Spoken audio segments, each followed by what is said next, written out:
and say welcome to the Tuesday, May 4th, 2021 meeting of the Ann Arbor Planning Commission. This meeting is being held electronically to protect public health and safety due to the COVID-19 virus and to comply with orders issued by the governor, the Michigan Department of Health and Human Services, and/or the Washtenaw County Health Department. We intend to conduct this meeting electronically and clearly or electronically, but similarly to an in-person meeting. However, please be patient if there are technical issues. Public comment will be via telephone only. To speak during any of the public comment opportunities, please call 877-853-5247 or any of the other published numbers, and then enter meeting ID 929-1620-2435. This information is also available on the published agenda, in the public notices section of the city website, and on the broadcast of this meeting on CTN Channel 16, AT&T Channel 99, and online at a2gov.org/watchctn, where you'll select the government channel. Item 2 is the roll call. Mr. Leonard, could you please help with that? Of course. Commissioner Mills. Here from Ann Arbor. Commissioner Milstein. Here from Ann Arbor. Commissioner Gibb-Randall. Here from Ann Arbor. Commissioner Sauvé. Here from Ann Arbor. Commissioner Abrams. Here from New York. All right. And blurry for some reason. I don't know what's going on with my camera. Commissioner Hammerschmidt. Here from Ann Arbor. Commissioner Dish. Here from Ann Arbor. Commissioner Clark. Here from Ann Arbor. Full house. Excellent.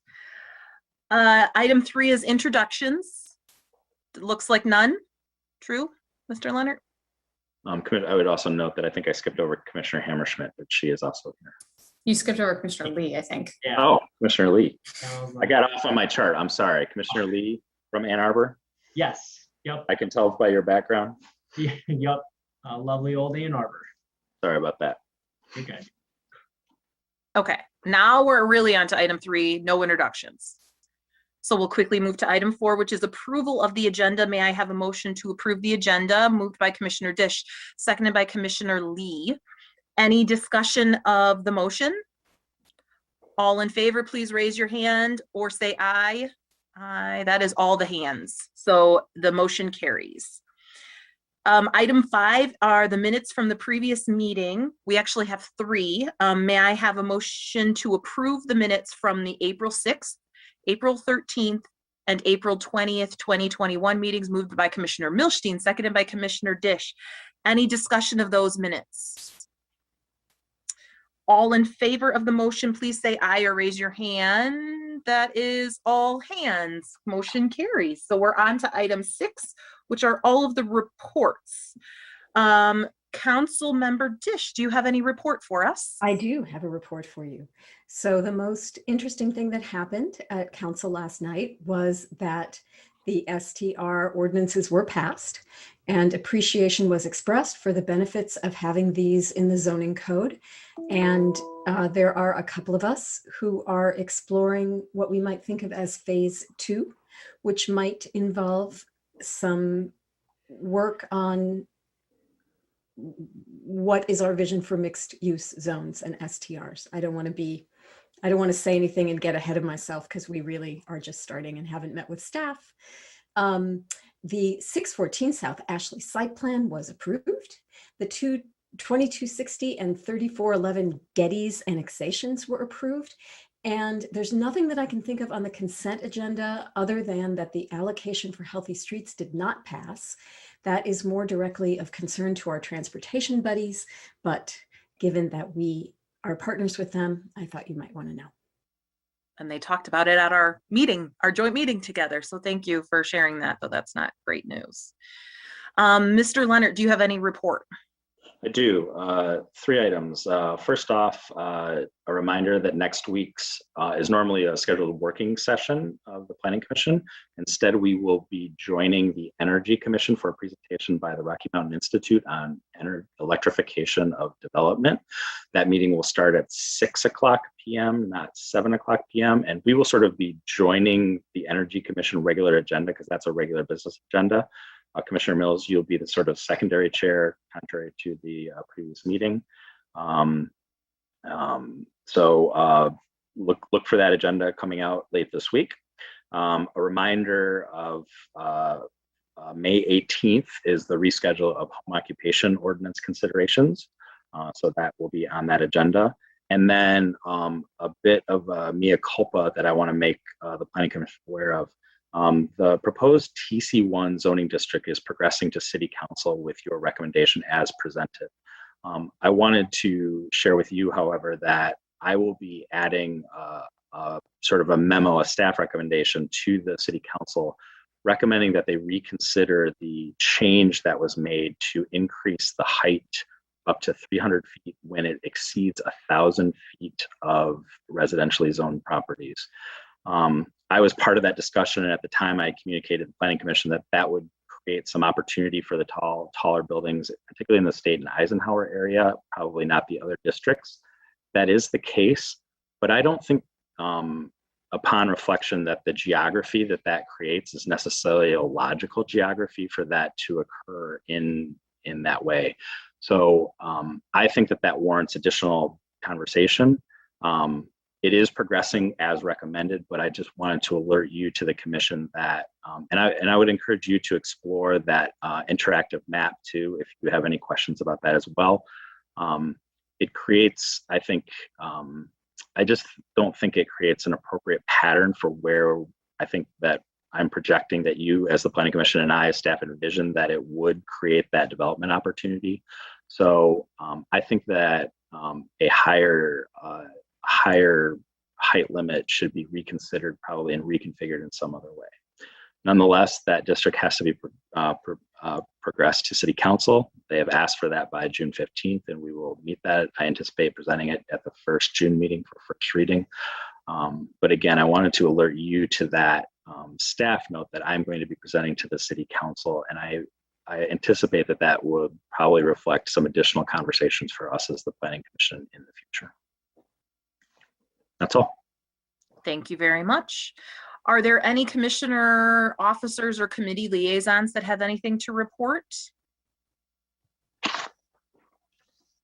I can report that the ORC did meet last week. We discussed the home occupation ordinance. There was, to Commissioner Milstein's shout out to MLive, a story about it in MLive. Kind of, which I think does a good job at least what I thought our discussion was coming out of that. So I'm imagining that the draft ordinance that we'll be discussing will be available. Will it be available before that weekend before, which was the kind of idea behind pushing it, Mr. Leonard, or do you have any idea when, like how? Yeah, I anticipate posting that on the website probably no later than Monday of next week, but potentially even by the end of this week. So I will send a notice out to the Planning Commission, and we can also share that with all the neighborhood associations and our planning updates email list. That resource, that draft, is available on the website as well. That's great, thanks. We also discussed some of the progress that staff had made on the site plan approval process for those small and medium-sized projects. They have kind of a new grid laid out and kind of plans for the next step of, what's required in a site plan. So they're making good progress on that, and I'm excited when you all get to see that. All right, item 7 then is public comment. This is an opportunity for persons to speak for up to 3 minutes about an issue that's not listed as a public hearing on this agenda. So there will be 3 public hearings tonight: 2601 Pontiac Trail, which is the Barton Green landscape modification; 336 South Ashley, the designated marijuana consumption facility; and 2280 and 2290 Traver, which is the Leslie Golf Course addition rezoning. This is not the time to speak about those things. But if you wish to address the Planning Commission on anything else, now is the appropriate time. To comment on any other matters, you can call 877-853-5247 and then enter meeting ID 929-1620-2435. City staff will select callers that have raised their hand, calling on you by the last 3 digits of your telephone number. In order to electronically raise your hand on your telephone, please press *9. You'll hear an automated announcement that the host is allowing you to speak. When speaking, please move to a quiet area and mute any background sound, especially television, since there's a weird delay. Please state your name and address at the beginning of your comments. So for those on the line, if you would like to speak about an item that's not listed for a public hearing tonight, please press *9 to indicate that.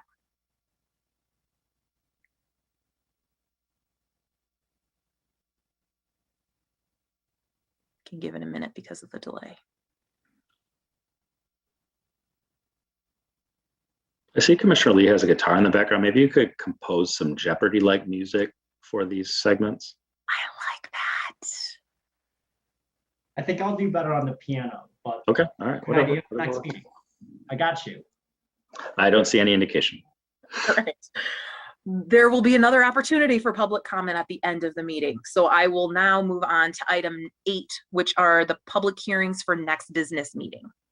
No new public hearings scheduled for the 18th. The sole item on that agenda thus far is home occupation amendments. Very good. We are on to item 9A then in our regular business, and this is the Barton Green landscape modification request for Planning Commission approval. So this sounds like it's one that doesn't go on beyond our body.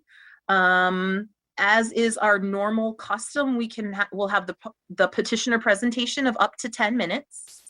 And then the staff presentation will open the phone lines for the public hearing. And then we'll have our Planning Commission discussion. And then I believe we should have Mr. Betzold. Are you introducing the petition to the Planning Commission? Am I unmuted? You are now unmuted. I am.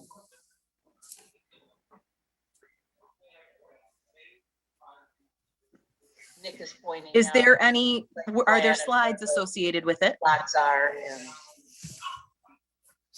There are. Hold on a second. Great. and I know that the back end of it up on top too. All right. Are we ready? Yes, please proceed. Can I share my screen? You should be able to. Okay.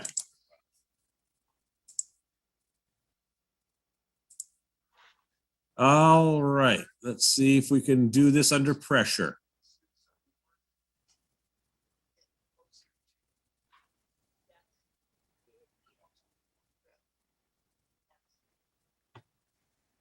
It looks like no. Yeah. Thank you. No matter how much time on Zoom, I feel I like know. Where it did it always go? looks different when Yeah. you've got an audience watching. It's okay. All right. Let's start over again and find it.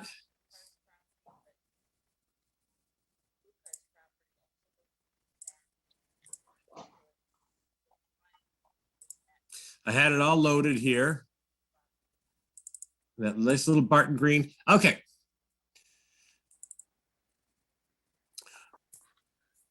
Quite simply, what we are asking for this evening is a landscape modification request. We have a conflicting land use buffer along our south property line, which requires the typical. I'm sorry to interrupt. If you think you're sharing the screen, I don't see anything. Okay. Scott, this is Damien. Yeah. Let me see if I can do this. Okay. Oh wait, you've got it now. Yep. You guys are seeing? We're seeing your browser right now. Okay. All right. So no slides yet, but Success? no. Oh, I'm seeing it. Huh. All right. You might need to stop screen sharing and restart. Okay. With you.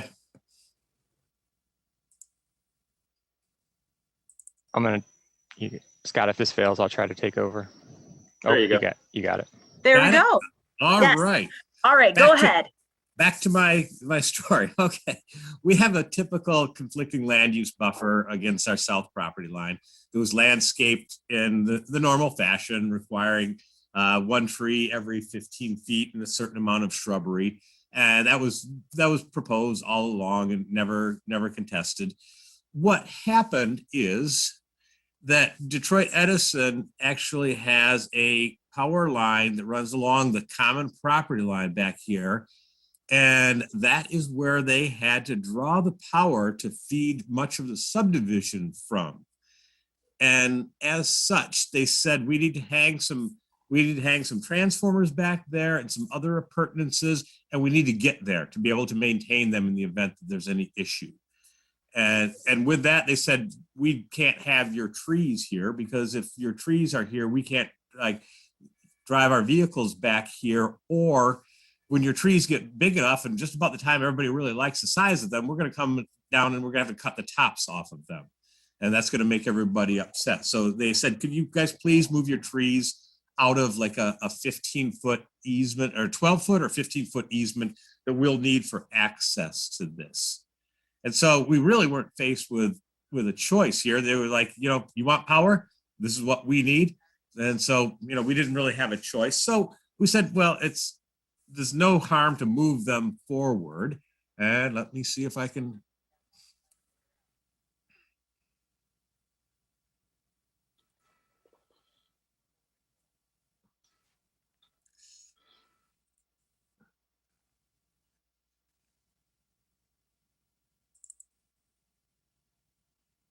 Are you guys still there? You seeing what I got? We're still there. I Still don't know on. that the slide changed. No? I don't think it did. You don't see a new easement there? No. No, it didn't show up, Scott. Huh. Well, it should have. God, let me try here. Okay. I'm gonna try to take over for you. All right. Everybody see a nice, pretty screen with purple Yeah, and we do. Pink Yeah. and purple. We got it. yeah. Okay, Yeah. great.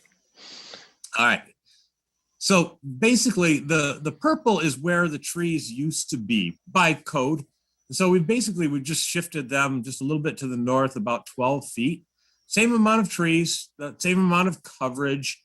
We just had to move them out from underneath what are existing power lines, to be honest with you, so that Detroit Edison could get in there, do maintenance and future services they needed.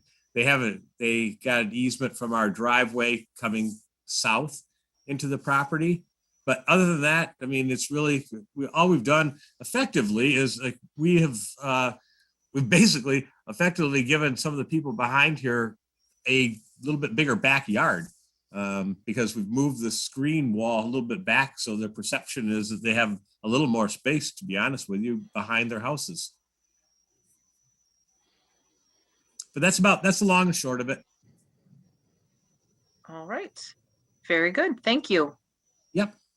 Available for any questions. Excellent. Mr. Khan, did you have a staff report? I didn't have anything to add. I did want to introduce Damien Van Matra, who's with Trinitas Development, as well as Scott Betzel, who's with MCI. Scott did a nice job summarizing the proposal, and of course, we're all here to answer any questions. Very good. All right. I'll open the public hearing then. This is an opportunity for persons to speak for up to 3 minutes about the proposed 2601 Pontiac Trail Barton Green landscape modification. Public comment can be made by calling 877-853-5247 and then entering meeting ID 929-1620-2435. City staff will select callers that have raised their hand one by one using the last 3 digits of your telephone number. In order to electronically indicate that you're interested in speaking and raise that hand, please press *9 on your telephone. You will hear an automated announcement once the host is allowing you to speak. Please move to a quiet area and mute any background sound so that we can hear you clearly. Please also state your name and address at the beginning of your comments. If there's anyone on the line that wishes to address the public hearing, participate in the public hearing, press *9 on your phone, please. Caller with the phone number ending with 134. With the phone number ending with 134, you can press *6 to unmute your phone and address the Planning Commission.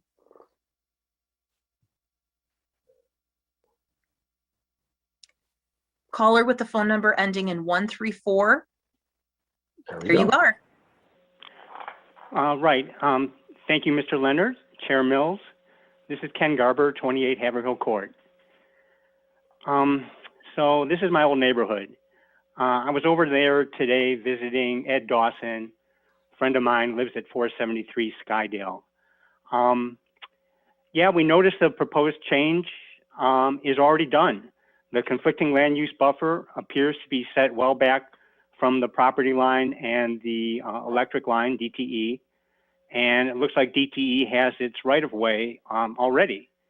At least that's the way we see it. I mean, we don't have a problem with the change, just a question about the process. It appears the petitioner went about doing this and at some point many months ago, and only now is getting around to changing the site plan by petitioning Planning Commission. So again, no problem with the actual change as far as I can see, although the berm appears very puny behind those 5 houses compared to further east towards the Pontiac Trail area. And I'm not sure the neighbors would agree that they're getting a larger backyard, but yeah, just a question about the process. This appears to be asking for permission after the fact. That's it. Thank you. Thank you. If anyone else wishes to address the Planning Commission for the public hearing, please press *9 on your telephone. Caller with the phone number ending with 404. Caller with the phone number ending with 404. You can unmute your phone using *6 and address the Planning Commission.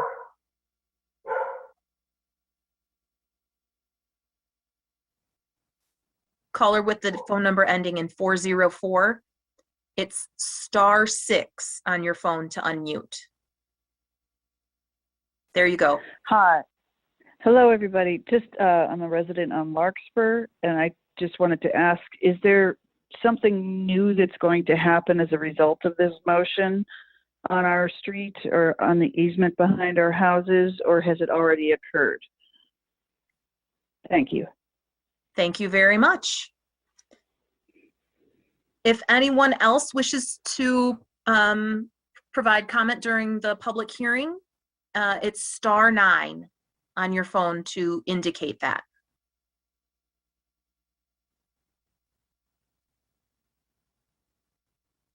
All right, seeing no additional hands, I will go ahead and read the proposed motion. The Ann Arbor City Planning Commission hereby approves the proposed landscape modifications according to the Unified Development Code, Section 5.30.2 Landscape Modifications. Moved by Commissioner Hammerschmidt, seconded by Commissioner Dish. Discussion of the motion. Commissioner Dish. This is my ward and it's my neighborhood. So I would like to know if the trees have already been moved. And I agree with Mr. Garber that it doesn't seem like a terrible change to the plan, but it is nice to get approval for doing things. The other question I would like to ask is, what will the easement actually look like? Will it be grass? And who will maintain it?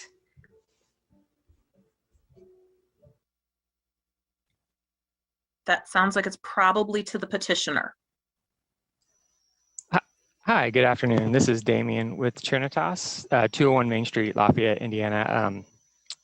So as far as the process goes, we actually, like Scott mentioned, we actually didn't have a lot of flexibility in what DTE would allow us. So the poles and the easement have actually, they were already in place. So we're utilizing some existing services there. There's actually a 6-foot easement in the previous to this negotiation with DTE. So we widened the easement, and then you're correct. We did plant some trees, kind of anticipation of this to keep on our schedule, but we know they're just trees, and so trees can be moved. But the poles and the easement was actually already in place. So we kind of have just extended that easement, if you will. And then your second question, yes, we're just proposing kind of a grassed knoll there, if you will. And the reason being, if DTE does indeed have to ever get their trucks back there, they'll need to have some sort of drivable surface. We didn't want to make that look like a road, so we decided to plant grass and they can drive over the top of that. And who will mow it? We run and manage our own properties, so Trinitas Ventures. Okay, thank you. Sure. Thank you. Any other questions or discussion? Mr. Leonard. I was just to the process question. Part of this change is that when we go out to inspect the site and it differs from the approved site plan, it would not be approved. So them taking the work being conducted in anticipation of approval or not is sort of at the risk of the petitioner. So I just, from a process perspective, I guess I fundamentally, in this case, we're not talking about, it's not like it was impacting other natural features and the like. So that was sort of at their behest to do that. If for some reason you were not to approve the landscape modification, they would need to alter the site or figure out some other reason. But I don't personally see the timing of it as critical as question, as ultimately the approved plan reflecting what is anticipated to be constructed. So to just follow on to that, there were not other existing natural features that were in roughly the same location that were impacted by planting these new trees, that if we decided no, not to approve this, they would have to go back and plant the pink trees by the map, and they would also have these ones as well, potentially, however that works. Is that fair? That's, yep. Okay, got it. That helps. I have a couple of other questions, but does anybody else have questions or comments? Commissioner Hammerschmidt. I'll just extra confirm for the second caller that no additional changes are being made, right? What is in, that is the relocated trees, and there's no other changes that are happening based on our decision tonight. Well, based on a presumptive yes tonight. That sounds like it's to the petitioner. So yeah, sorry, this is Damien again. If I understood the question, you're wanting to basically ensure that if the plan approved tonight would be constructed as designed, correct? Yeah, it sounds like the plan we would approve tonight has been constructed. Is that correct? It's I wouldn't say 100%, but it's well on its way. And we would obviously, so really what happened is we just took the same number of trees and shrubs and moved them north. So we're just talking about replanting trees is essentially what we'd be talking about doing. Yeah, so I'm just confirming for that second caller who was asking. I think there's probably some confusion because they see stuff that's in the ground and then they see that there's this, request for an amendment. So what is there is there. We tell you yes tonight, we're good. Nothing's changing or moving. Correct. I agree with that statement. Yep. Okay, thank you. And is it true, like, just again, following up, the plantings, like all, however many trees we're talking about have been planted, there's no more planting? Is that true? I mean, we have ongoing landscaping going on through the property, obviously, so there will be additional plantings, but yes, you're correct. What's there in that easement area as planted would not change other than us just doing some kind of final grading and seeding and things like that. But yeah. And this is kind of following on to that. So it sounds like what I heard you say is that the power lines were already there, but part of the site plan also included this berm. Was the berm there before, and how does that intersect with the easement? Like, where is it in relationship to the easement? Sure. Scott, are you still on it to able to answer that? I'm here. You guys got me? We Yep. hear ya. Go ahead. Yes. No, the berm was not there at all. The berm was a berm that we put there as part of the buffer between the residents to the south. It's not a giant berm. It's not like a gravel pit guarding berm or anything like that. I think it's only 3 or 4 feet high. But that's all we could get in that area, and the trees sit among that berm area. But yeah, it's the trees were planted basically last year because they were ordered. They were delivered to the site when at about the same time that Detroit Edison started to let us know that we needed to give them access here. So they were on their way and they were delivered. They had to be put in the ground or they would die. So we just elected to put them in the ground where we thought that we had a pretty good shot that they would end up being. And if we had to spade them and move them in the spring, so be it. So is the berm, my understanding of the property line is that the easement is along the southern property line. Is the berm like along with that, or is it north of the easement and then the trees? What order does it go in? The berm is within the easement that used to be 6 feet from the common property line entirely onto the Barton Green project. Now that easement is 12 feet entirely on the Barton Green project. The berm is within that area. Got it. Okay. Just trying to understand what this looks like from kind of what was there before. Thank you. Any other questions? All right. Commissioner Lee. Yeah, sorry, just for avoidance of doubt, looking at this easement, how are they exactly getting there? So are they turning off into the driveway and then kind of hugging the property line like down south and then eastward? Is that how they like actually access it? I'm looking at this package right now. And I just want to know, just practically speaking, how they're actually getting to servicing. And I completely understand kind of what happened here. And just for where I'm standing, I don't see any material issues with this other than thank you to Ken Garber for obviously eyes on the street. That's obviously always really helpful for us.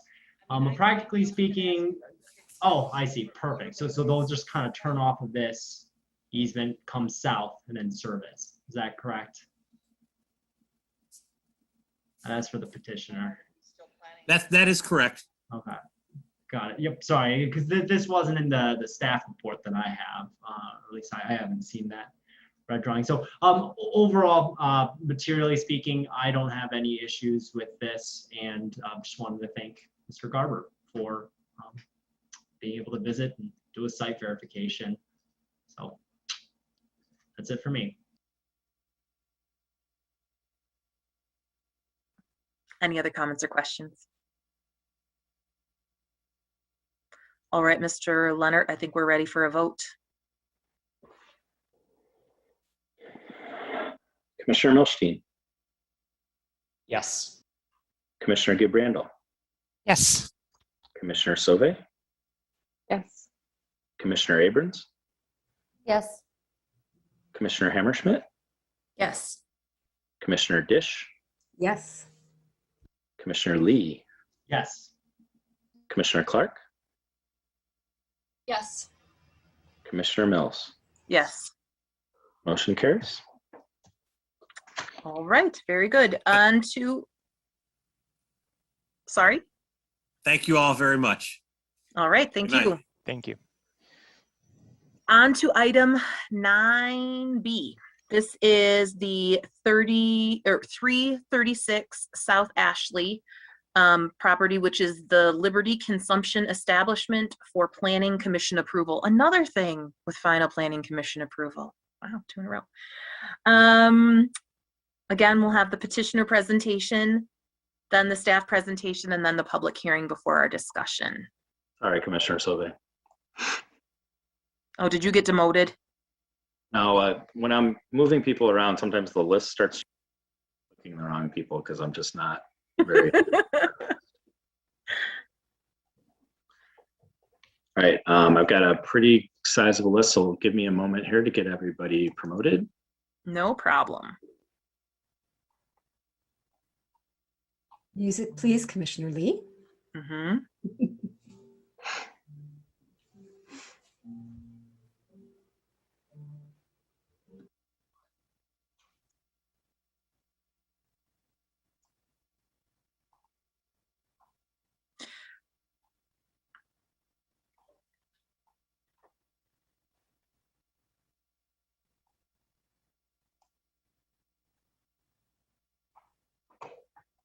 All right, is there anybody from the petitioner's team that you're not seeing that you should be seeing?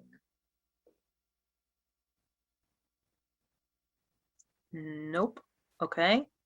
All right, and then, And I'd like, I'm sorry. go ahead. I was just going to say, I'd like to share my screen. Okay, that was my next question, so you were. Right on cue. Yeah. Thank you.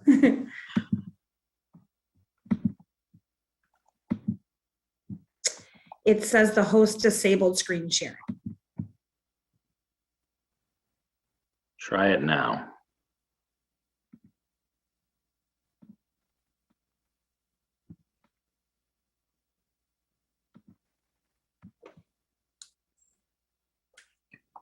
We are seeing it, and now it's in full screen. Great. Awesome.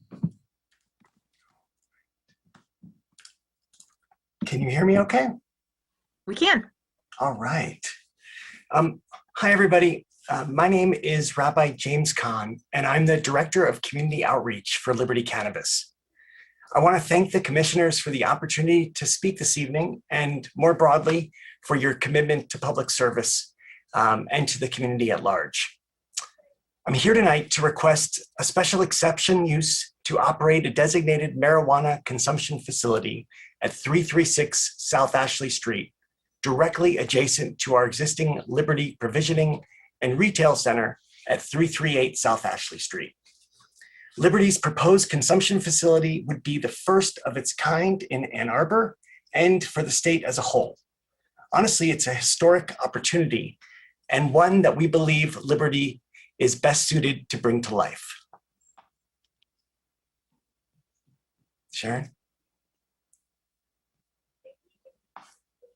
Next slide, please. It's Oh, frozen. Yeah. We always seem to have this problem.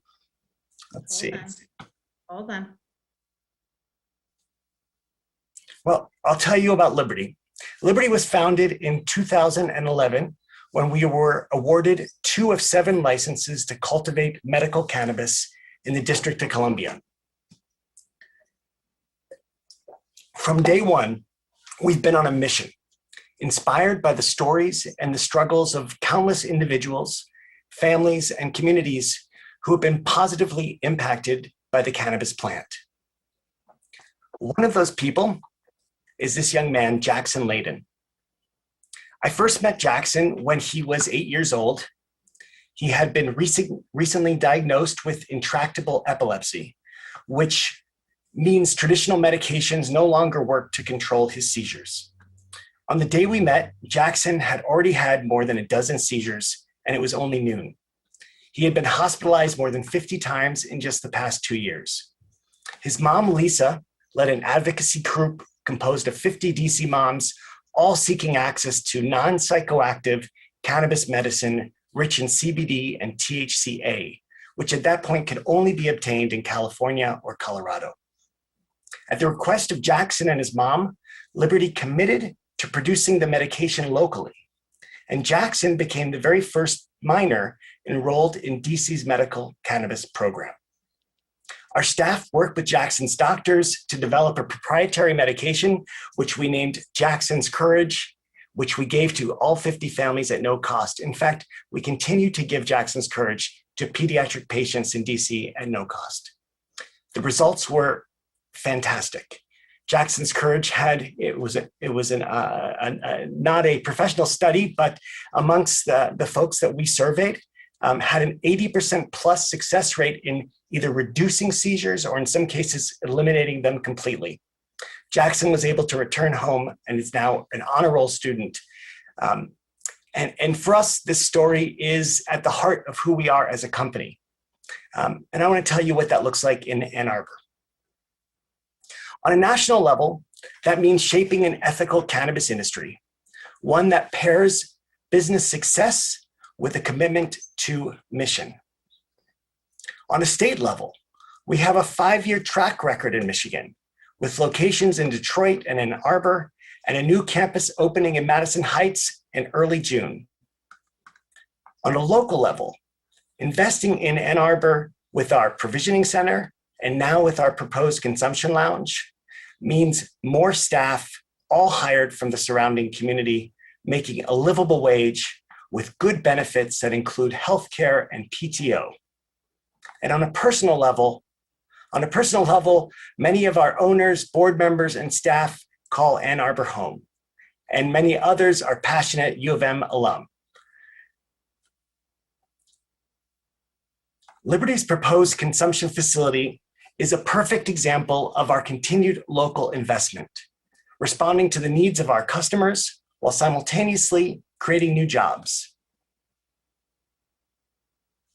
Now, the goals of Liberty's proposed consumption lounge are multifaceted. We wish to provide safe access to cannabis. For many of our customers, having a safe space to consume cannabis can be a real challenge. Those who live in public housing or who rent could face possible eviction for using cannabis in their homes. But we also seek to build a supportive community. Consider those who may own their own home, but who live alone and may wish to experiment with cannabis for the first time in a safe and supportive environment with people who can educate them about cannabis use. And we're also trying to enhance our existing offerings and the experience of our existing facility. Really trying to create a community and recognizing that our location, which has access to lots of public transportation and really very few patients who drive, that really our location is ideal to serve as the city's first consumption lounge for cannabis.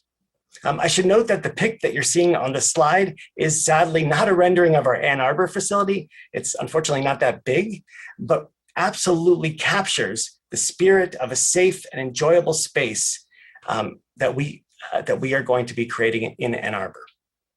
Now, safety and security are of utmost importance to us, not just the security of our premises, but also how we ensure the security of our customers. And also, this is probably a good time to note that all of our plans are COVID contingent, which we take into account in every aspect of our operations. Happy to go into that at a later time. Responsible planning.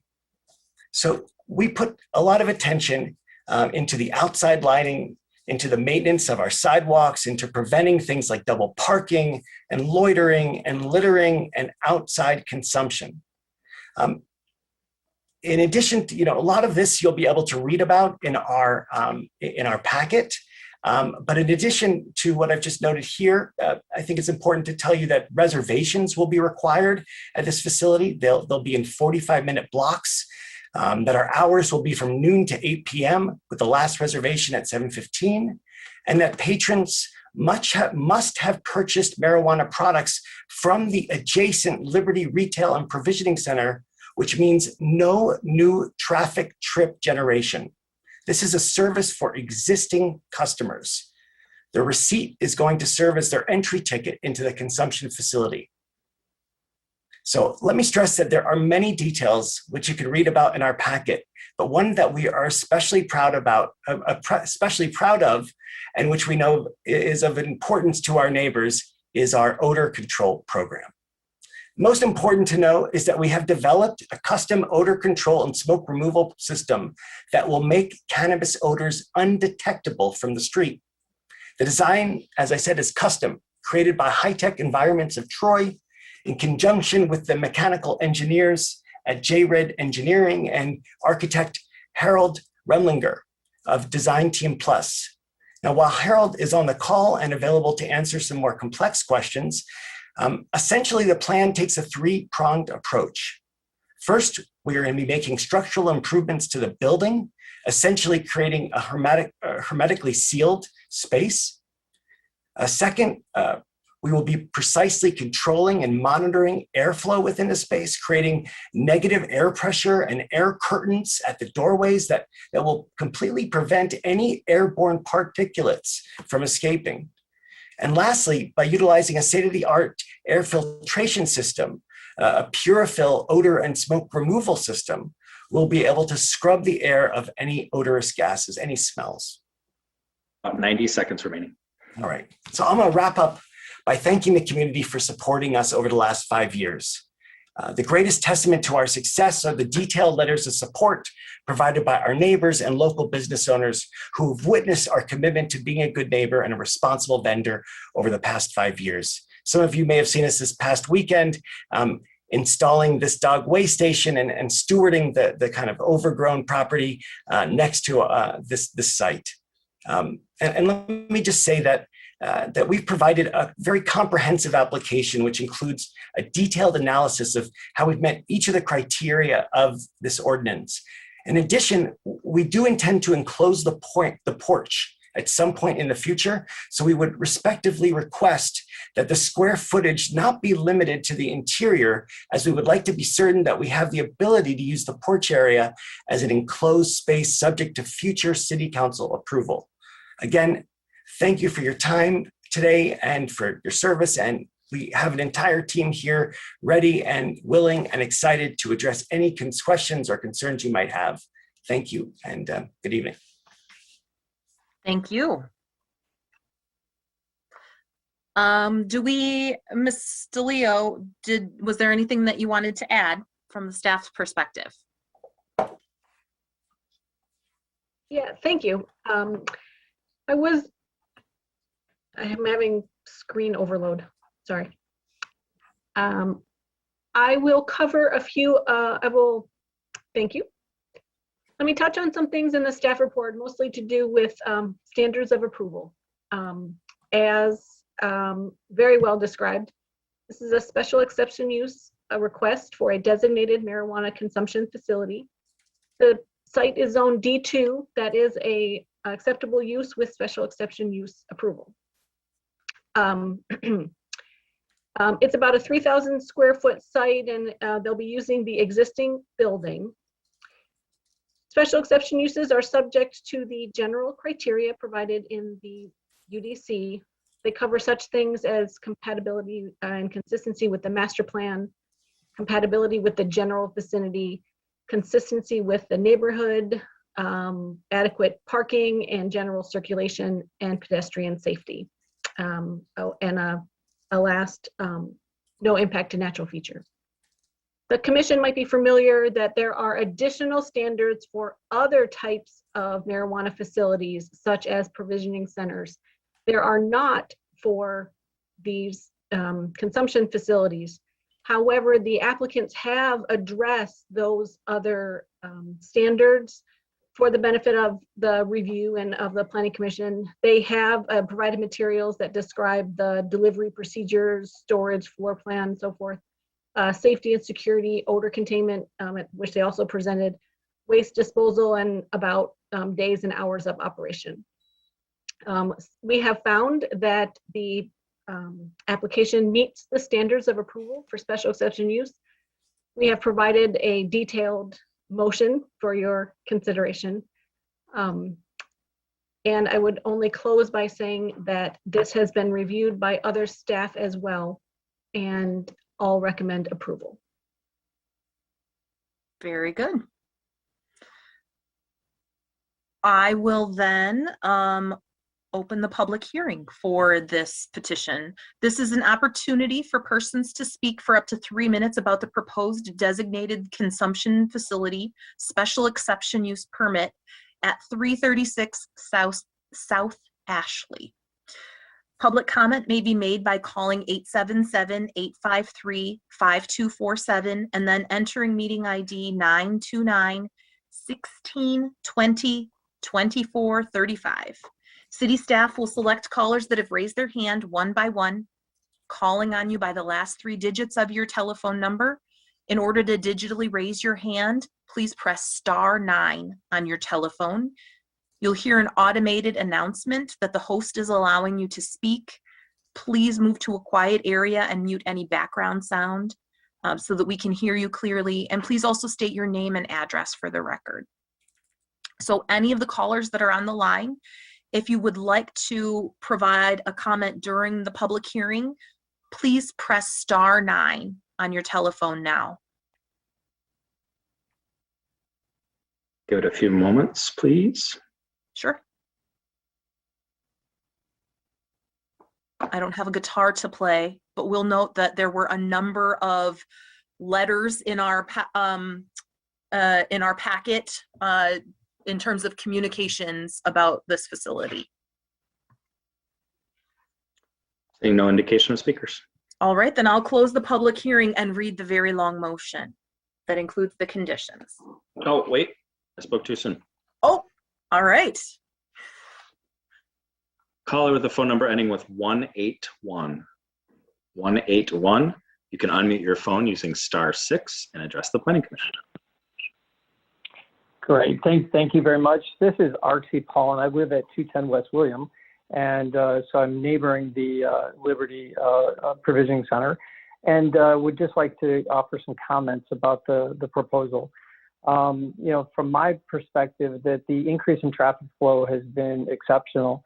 That when we look at you know, what used to be a very quiet ability to sit on our porch and sit on the backyard has now become very noisy and certainly filled with people. Now, part of this is the flow of traffic, that the people who are entering this business are entering from the rear, and then they move through the building and into the front.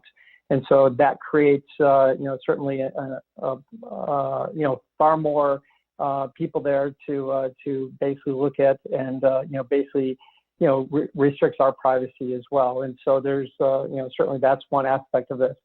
I think as we think about, you know, what is the purpose of this, it's really about, you know, this business making more money.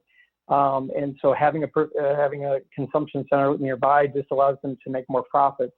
I don't see this as really something that's advantageous. There's many places to consume marijuana. There doesn't need to be one here. And so therefore it's basically, you know, a consumption towards, you know, maximizing profitability.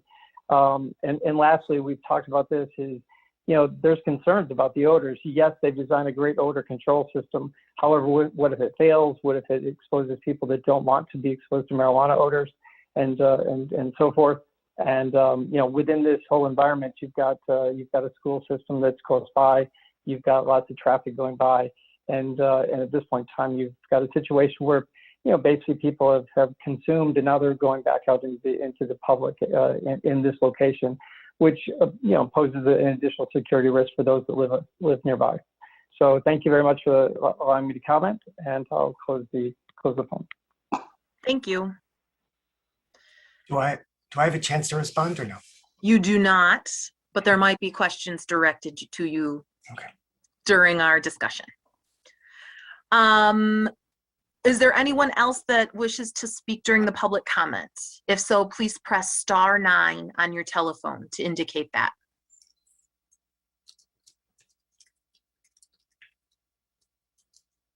I'm going to try to start reading the motion again, and if a hand pops up, just stop me, Mr. Leonard.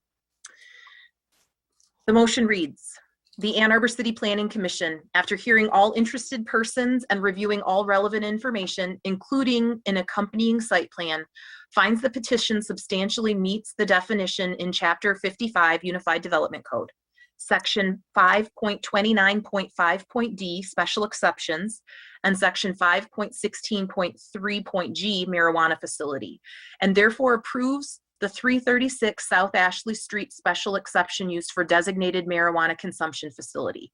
This approval is based on the following findings. 1, the proposed use will be consistent with the D2 Downtown Interface District, which provides for residential, office, and commercial uses, including special exceptions for designated marijuana consumption facilities.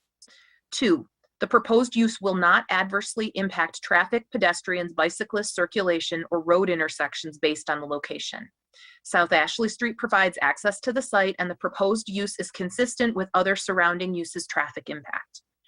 3, a site plan documenting the existing and proposed conditions of the site has been submitted as part of this application. 4, through documentation submitted by the petitioner regarding waste disposal, inventory tracking, security, and other methods of operation of the city, the designated marijuana consumption facility will be operated in a manner that will not have an adverse impact on the neighboring properties or area, and will not have a detrimental impact on natural features. This special exception use approval is based on the following conditions. 1, the petitioner obtaining and maintaining both a state of Michigan marijuana license and a city of Ann Arbor marijuana permit, and providing documentation to planning services within 3 years of the City Planning Commission approval date of this petition. 2, the petitioner operating a marijuana business at this address within 3 years of the City Planning Commission approval date of this petition. 3, the designated marijuana consumption facility may only be used by customers and their guests of the provisioning center / retail at 338 South Ashley Street. And that the Ann Arbor Planning Commission approves the attached site plan, which demonstrates compliance with special exception use standards, as no development which would otherwise require site plan approval has been proposed. Moved by Commissioner Sauvé, seconded by Commissioner Dish. Any discussion of the motion? There's so many squares. I saw Commissioner Sauvé and then Commissioner Dish. Actually, maybe this is for staff first. The consumption facility versus distribution, and the reason to have them separate, and now written in that it's required to purchase from a provisioning center only for consumption at this facility. Right? Like why are these ones tethered when we wrote them as 2 separate uses? Okay. At first I thought your question might be, what is the difference?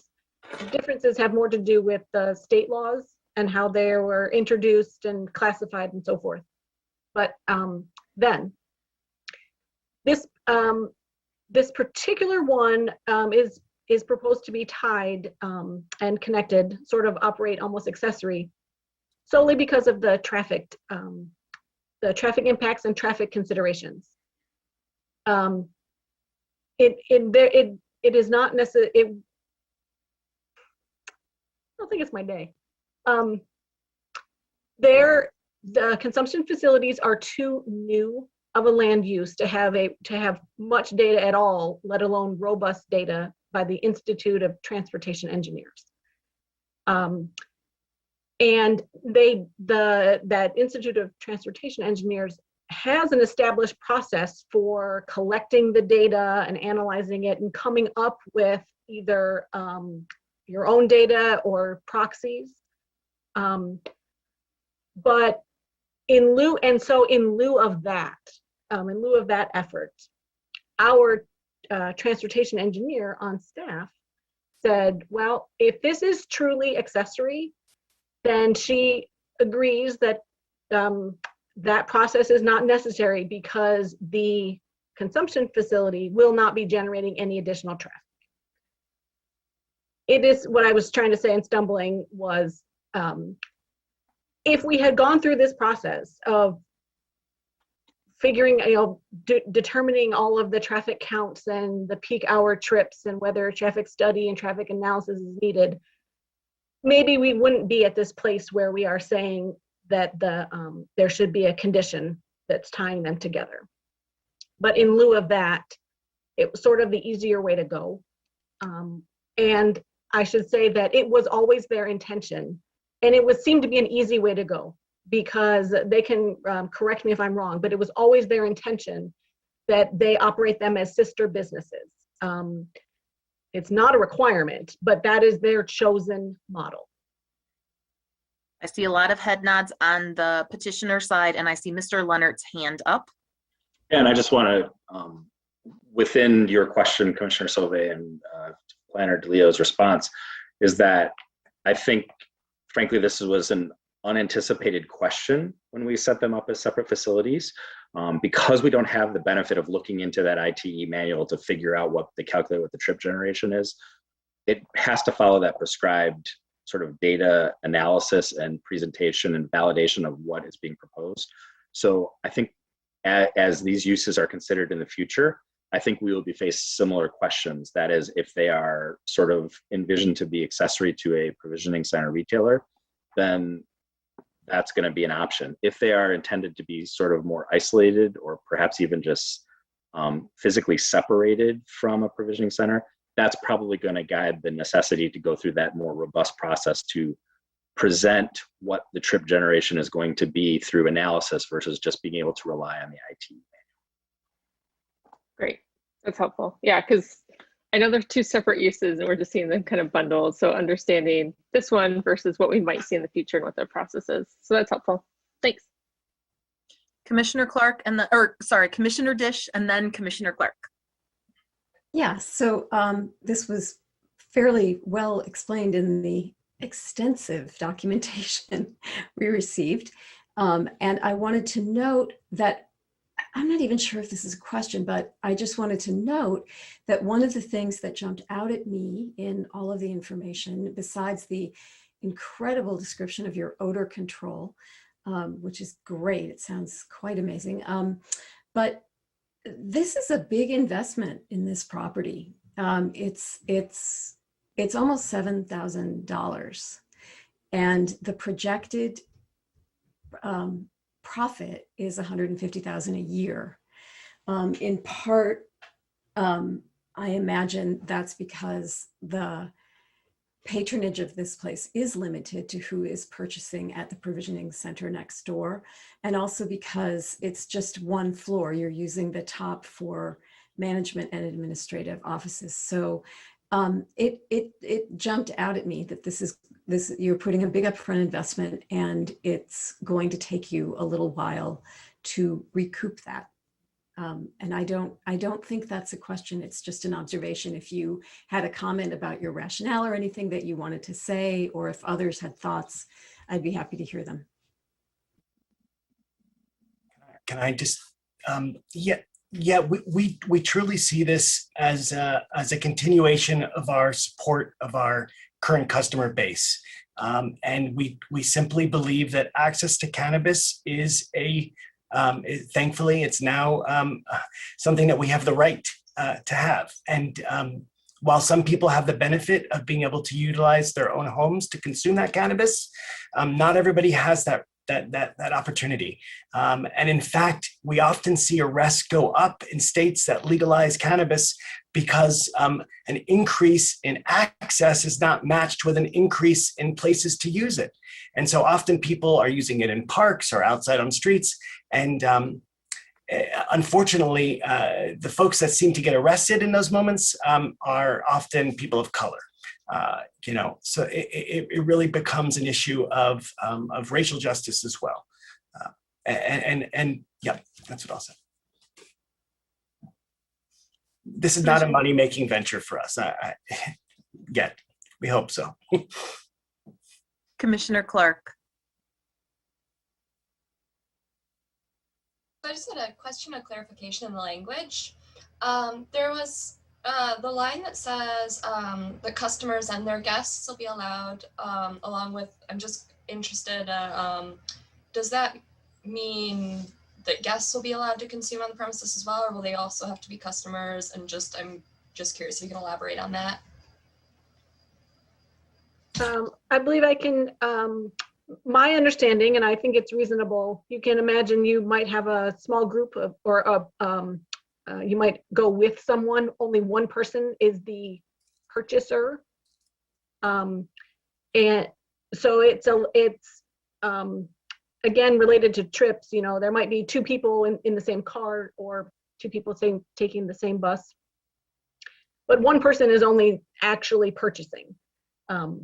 And so that was just a way to be a little bit more general and inclusive. And that was my approach for the suggested special exception use condition. If you want from the applicant, I bet they could describe more about their customer policies, but that was my relevance to the special exception land use condition. Again, because our condition was not because of the two need to be tied together, but because of the traffic impacts, the unknown traffic impacts. Did the petitioner want to add anything in about customers? Like how they interpret that? Anyone else on my team wants to join, wants to add anything, but I'll just say that cannabis can be a social and kind of a communal experience. So there is that reality, but what we're really concerned about, are new customers who are, who are being accompanied by a friend or a family member or someone who's going to drive them home. There's a lot of different times we're just not alone, and we want to be with someone else, especially since cannabis can inspire, feelings of empathy, and sometimes is used that way socially to deepen friendships. So we don't plan on people hanging out all night or all day there. They're limited to a 45-minute cap. But yes, we didn't want to just have solo individuals using the facility. Thank you. Commissioner Abrams. Hi, thank you. I wondered, just to the person who called in who was talking about the odor control system, I assume that if it wasn't working, you would close the facility and not allow people to consume until it was working again, but I wanted to maybe just offer an opportunity for you to confirm that. We recognize, yeah, please, Nate. Yeah, absolutely, that would be the case. But I mean, also we have some fail safes built in, so we'll be able to tell if there's a failure in the system early on. And if there was a failure, we would close. Obviously, we know the rules, and we don't want it to smell outside. We don't want to bother the neighbors. In addition to that, the system we're using utilizes some technology where we know when it has to be replenished. So the media we're using to take care of the smell, we'll know it 60 days and we send this part back, or 6 months. And so we feel like we can be ahead of it at that point. But yes, if there is a failure, which we will be monitoring, we will close down, absolutely. Thank you. And then I had another question just about the 45 minutes. I think the language in the documentation that we received said that visits are expected to be 45 minutes, but it sounds like you're actually limiting reservation slots to 45 minutes. Is that true? Is there a kind of hard stop at 45 minutes? Yes, that's the when you make a reservation at the consumption facility, you're reserving a 45-minute block of time. And then you have to exit. You must leave. Yes. Yeah. Okay. Okay. Thanks. Those are my And I mean, questions. currently, just to elaborate a little bit more, right now that's to give us 15 minutes for COVID protocols to clean up after and sanitize. So I mean, that's where we're at right now, and that's why we structured it that way at this point. Okay. And as far as whether or not we would close, I think it's important to state that, at least in 2021 America, owning a cannabis business is not a right, it's a privilege. And, if we have to come and get our license renewed on a regular basis, and we stand in front of the community, and if we don't hold true, if we don't do right by our neighbors, then our neighbors come out and tell us, and they should, because, we all want to create facilities that we're comfortable living next to, that we're proud of showing our kids and telling our kids about. And, that's critical to us. So just add that. Other questions or comments? Commissioner Hammerschmidt and then Commissioner Lee, and then I see Commissioner Dish's hand maybe too. No, never mind. I was imagining that. Thanks. I guess sort of directly related, Rebecca, to what you were just saying, I wanted to see if you had anything else that you wanted to respond to the caller, because it sounded like there maybe were some noise concerns or some concerns about people congregating in the back, if that was the entrance. So if you had any other. Yeah. So the caller mentioned the additional traffic. That is due to COVID. We, because of the size limitations of the provisioning center, we really didn't find it safe to have, we couldn't fill the space with customers. So we limited all traffic to curbside.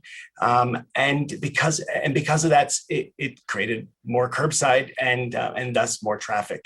It's important to know that all consumption use traffic will be in the front of the building and not in the back. So the caller won't have that. This will not contribute to more people congregating back there. And again, it will only be people who are already using the facility and be in these staggered reservation chunks. But no, that was it.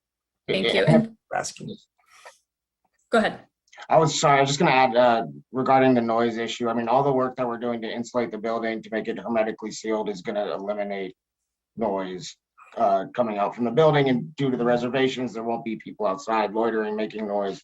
So we've really taken that into consideration of how we'll interact with our neighbors and make sure everybody's we're not bothering the neighborhood. Okay, thanks. And I imagine post-COVID, if that's ever a thing, that the issue won't really be the same issue as it is now. Okay, thank you. It will be a thing, please. Commissioner Lee? Yeah, sure. Thank you. And these questions, maybe bear with me. I'm just trying to better understand the scenario.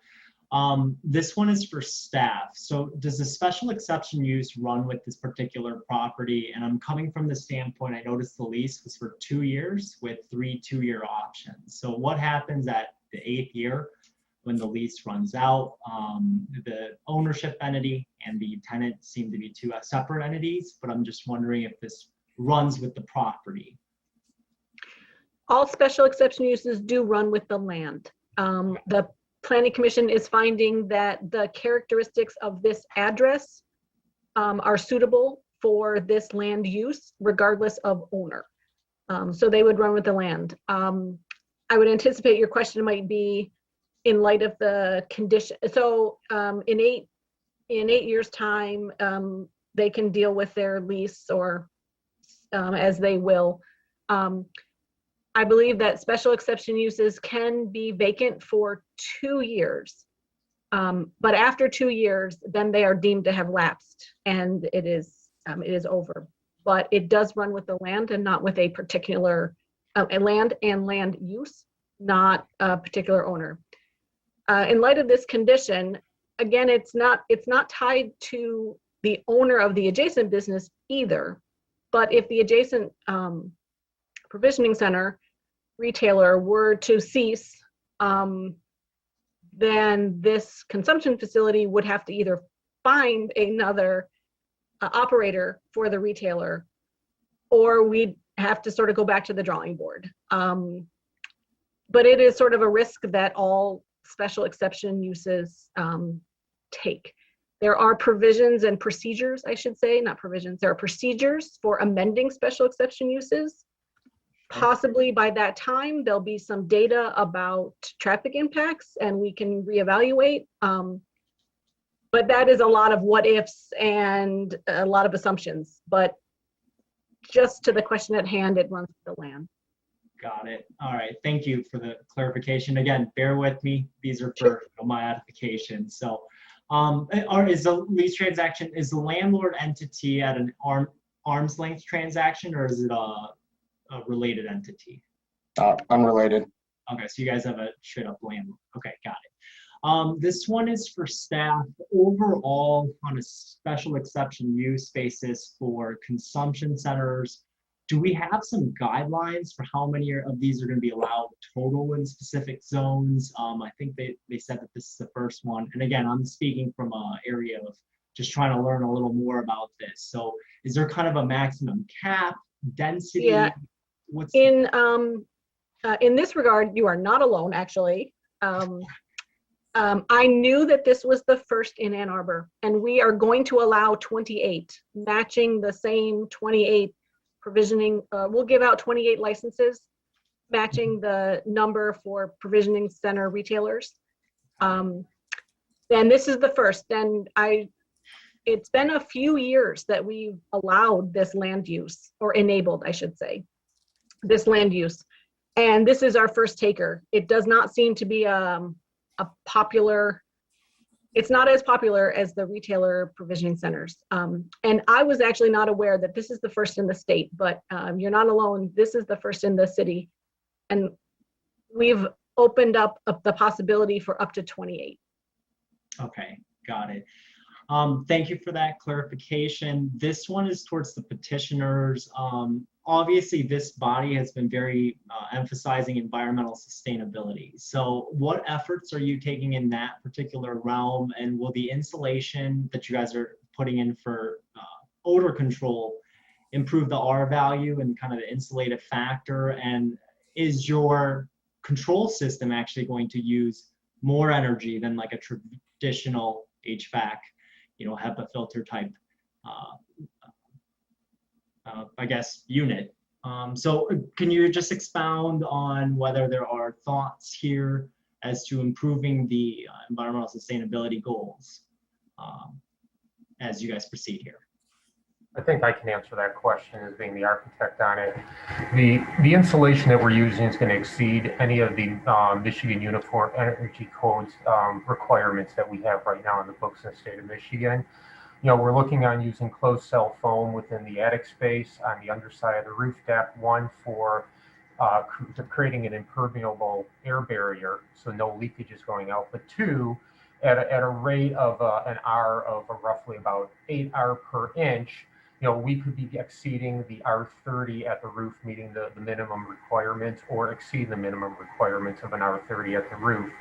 The walls, we're going to be also using spray foam within the wall structure. Again, if we go with closed cell, we could be looking at an R28 that exceeds the current code of an R20 that's required for exterior walls.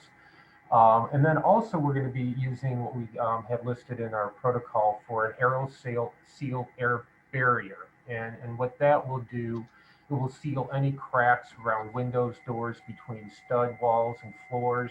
And in case studies that the manufacturer has posted, it reduces air leakage by 70%, just alone there. So we are going to be exceeding any of the energy standards, which in then turn will reduce our heating costs and then will help with the overall energy consumption of that building. And those systems meet Energy Star, they meet LEEDs, they meet building everything. And then I'm trying to think of what else, but I mean, it's a plethora of different types of organizations that are all about sustainability, that they actually meet and or exceed the standards. Okay, appreciate it. When I see a 2 filtration system with a MERV 13 rating, I know the amount of air that you have to have and the static pressure needs to be actually increased. So I just wonder, it's like the efforts, I just wonder how it actually balances out. But are there other kind of elements, whether it's electrification or, again, I imagine this being a slightly older property that you guys may have a slightly older unit, I suppose. But as far as the insulation, I think that makes sense. Are there any other efforts that you guys are going in that respect? Typically on any new type of projects, when we start getting into lighting and controls, we're meeting ASHRAE 90.1 for any lighting controls that are required. And then we're also, making sure that all our lamps are being installed as LEDs, so that we're, again, consuming the least amount of electricity that's possible on the project. Okay, perfect. Yeah, occupancy sensors are great. Glad to hear you guys are meeting all the necessary requirements in that respect. Last one is, I'm just gonna round back. I know other commissioners have asked about this, but I'd like for you to just directly respond to the public comment caller that said that used to be pretty quiet. Nowadays it's too loud, can't sit on the porch. This is about a business making more money and maximizing profitability. So could you give us a very direct response to those public comments, please? Absolutely. We've just been trying to stay afloat during COVID. This is far from a money grab. It is a continued service to our patients.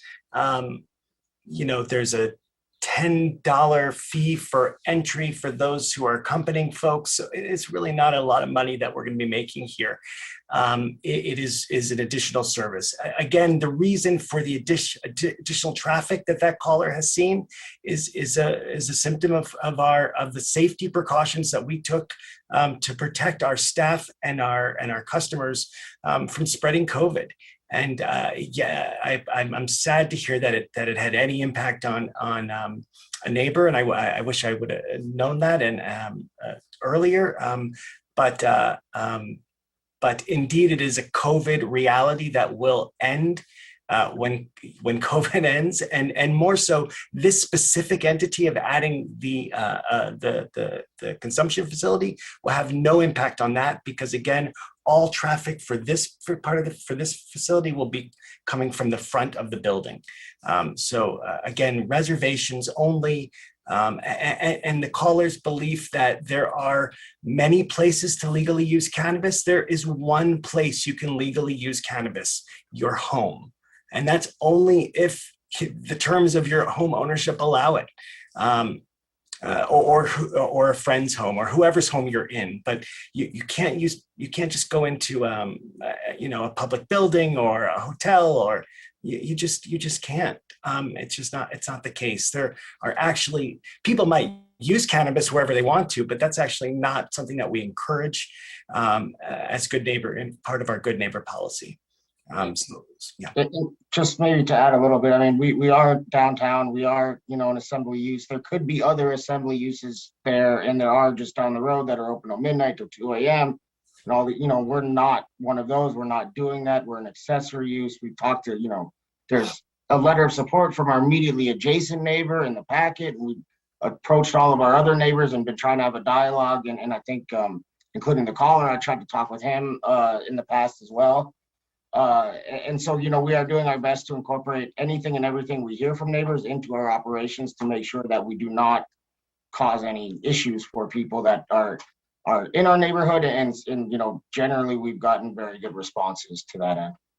If I'm remembering correctly, the caller called during our community meeting and expressed concerns around the smell. That I hope that the sophisticated and complex nature of our solution, which we really believe is a solution to the odor issue, is a sign to him that we are committed to getting it right, and to fixing any issues that do come up, and to just being good neighbors. So we will not stop with whatever. We couldn't have imagined COVID, but whatever we can imagine next that has an impact, we will make sure to be good neighbors then too, and to continue that conversation. Perfect. That's the rest, all my questions. Thank you. Okay, thank you. Commissioner Gibrandl. This isn't anything that we can make you do, but and I am impressed with a lot of the ways that you all have set this thing up and have been trying to kind of think ahead. And one of the ways that we are trying to think ahead as a community is by meeting our carbon neutrality goal in 2030. The cannabis industry has quite a black eye with their energy consumption. And I don't know what kind of facilities it sounds like you have a lot of different facilities. I don't know that you necessarily have a grow facility in Ann Arbor, but there's some pretty dire statistics about the industry and the indoor growing. And I think it would be a really positive and a real leadership position to take within your industry to put solar on these 2 south-facing roofs that you have. Incidentally, it would also lower your energy bills and do all kinds of other good things for you too. And again, this is not something we can make you do, but it feels like to me that you all are really trying to do the right thing in a lot of different ways. I realize that it sounds like you're renting, you don't own the building. It's a little unclear to me, kind of, but that's sort of I think what somebody mentioned, the lease. But this is a place where, somebody taking the lead on this would be, I think, a really positive thing for you all within the industry, and then also just as neighbors in Ann Arbor, and ones that you are well set up with the south facing roof without any trees next door, to be able to actually take advantage of it. And so I am going to put a little pressure and a little plug out there for you all to see if you would consider rising to that occasion. I know that's not a small thing to do. I just put it on my house. It is a pretty penny, but it's also something for me that will pay back in 10 years. And I realize that may be beyond your lease, but from the looks of how things are going in Ann Arbor with our cannabis industry here, it seems very robust, and it feels like it's going to stick around for a while. So I'm going to put you on the spot. And I'm just going to ask, is that something that you all would consider? I see Miss Stretchberry nodding her head a lot. So I'm curious what your thoughts are. So I don't know that I'll directly take on the question about the solar panels. Maybe I'll let Nate take that on. But one thing that I do want to mention is that we are aware of that black eye that the cannabis industry has. And one thing that we have done as a company across the country and all of the facilities that we operate in, including the ones that we have opening later this year in Michigan, in Madison Heights, as well as some other states across the country, is that we've switched to all LED lights for growing in every single one of our facilities. So it is definitely something that we care a lot about, and our passion lies with yours. So I just wanted to put that out there and mention that as one thing that we are currently doing. And I'll let Nate speak to the possibility of solar panels. Yeah, I mean, I think, it's not something we had considered here because it is a small space, but, I think I would speak with Harold a bit, and we've talked about it in various other projects that we've had, and kind of look into the feasibility of it. And I'd say it's by no means impossible. I know some other buildings we haven't had the kind of light that we would have here, so we couldn't do it. But I think we can, talk and take that into advisement and treat it, seriously, and let you know shortly if we think it makes sense. Really talk with the landlord, and it's nothing that we're against. We're going to look into that for sure. I would really appreciate that, and I think that again, just as it sounds like you all are doing lots of things within the industry, and I think LED lights are a piece of that, but that feels like nibbling around the edges in terms of the real issue. And it's something that it just feels like it would be a great way to show your own community as well as this community what is kind of possible to do, and what feels like a really ripe opportunity with just the way the roofs are set up. And it's kind of waiting for it to happen. It's sitting at that 45-degree angle on the south with no trees in the way. And so we would, I think I probably speak for more than just me, that we would appreciate you all considering that seriously. And I think the more we see this around the city, the more it happens, really. And there's a lot of people that are doing it. And I think, frankly, more business people stepping up and doing it is an inspiration for other businesses that may be related or not. So anyway, I've made my plug. No, I appreciate it. We can't make you do any of this, but it's certainly something that we'll take into consideration. And while LED lights are just a first step for us, it was almost a $10 million investment for our company. I get it. Yep, I get it. If I could add, I've been working with Nate on these projects now since about 2015.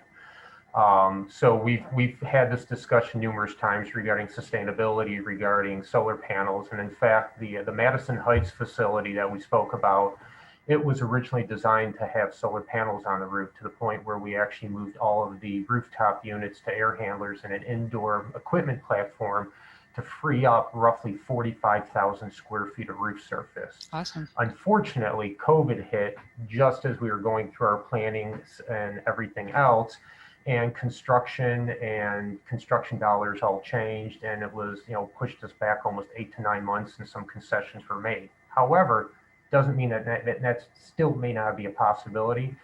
Granted, these homes are, dated back to the turn of 20th century.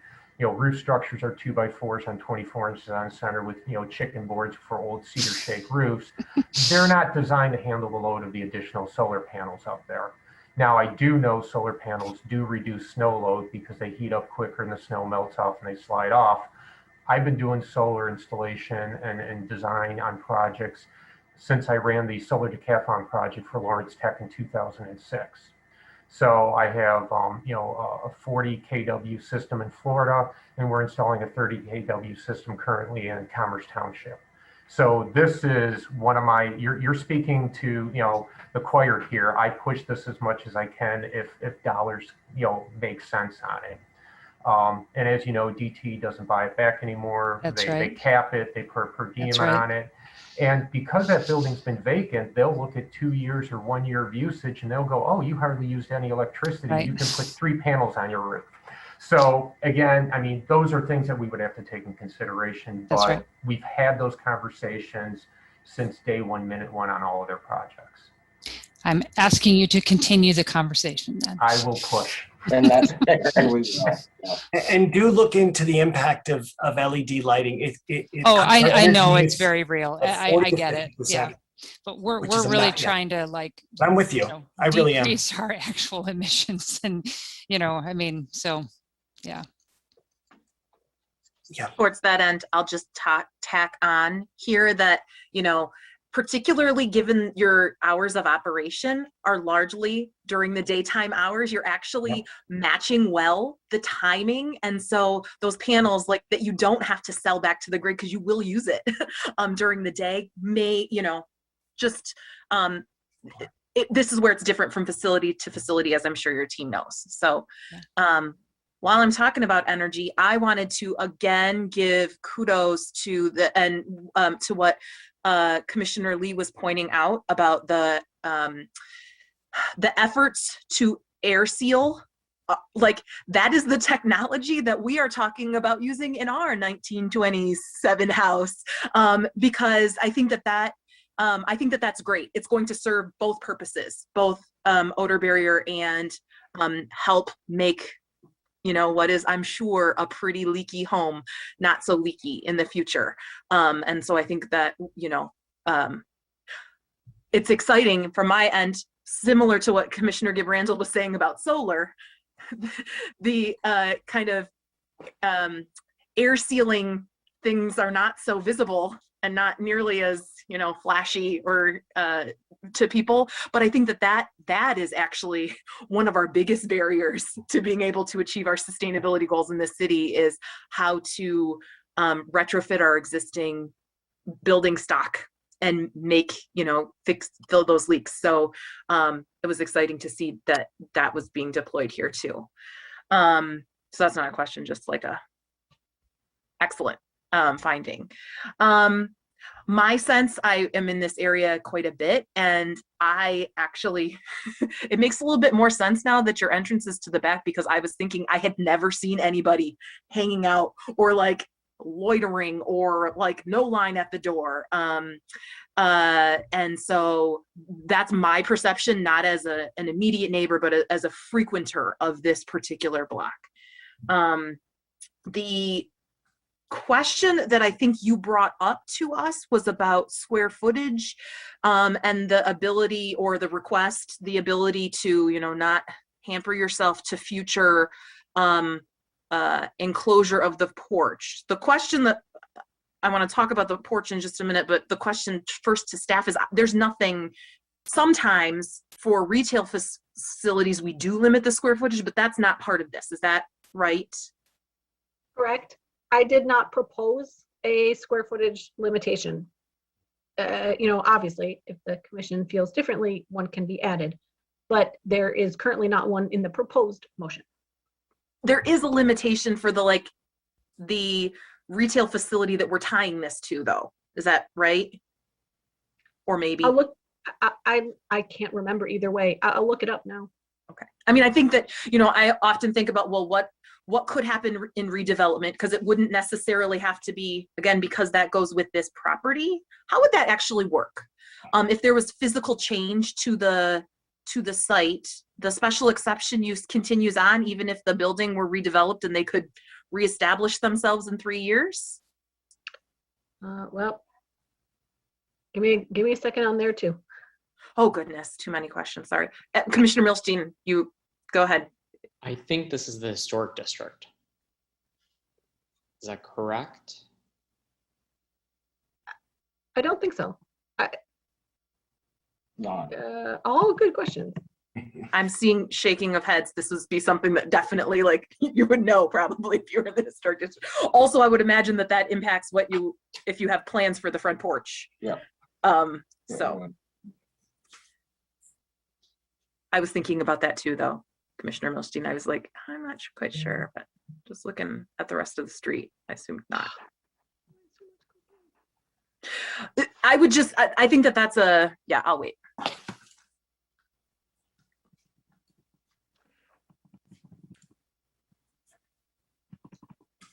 All right. I feel like this could be a little bit easier also.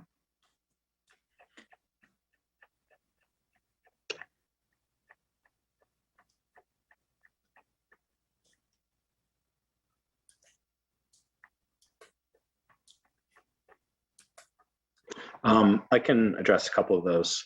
So 336 South Ashley is not in the historic district. The historic district stops just a couple of buildings south of Liberty on that side of the block. So the majority of that block is not in the historic district. As for how would redevelopment work, it's a good question. Technically, the use would be, the use could be at risk of that 2-year window of being discontinued if for some reason the whole thing was to be redeveloped. Nonetheless, that type of scale of redevelopment would most likely require a site plan. So it probably, if there was concern that it wasn't going to happen within a 2-year time frame, then we would probably just advise seeking sort of reapplication of the special exception use component to the site plan to make sure that the time was built in to provide that. It is an interesting question. We have the sort of a corollary of that often, that when there is a restriction on size or on occupancy tied to a special exception use, you need to automatically amend that special exception use in order to be able to expand the site. So that's how I would think it would happen, that it would be largely up probably to the petitioner to make the determination of their confidence of that occurring within a 2-year window. I think it would still be the discretion of the Planning Commission to determine that. But in that circumstance, I just think it'd probably be a compelling application, and that you'd have a track record of that use being established there, and you'd have some real application data and experience to see how it's been functioning. Well, and if you're sinking $700,000 into the building, I can't imagine redeveloping it anytime soon. But if this is wildly successful, right? I just like to think about what the implications could be. And then I'll leave any size provisions on the provisioning center retailer to Ms. DeLeo. Great. For approved special exception uses, when you submit a site plan, you are required to also seek special exception, enhanced special exception use approval if it's a site plan for planning commission or city council. And then the code outlines that then so they'll basically go together. If the site plan is denied, there's no need for the additional special exception use.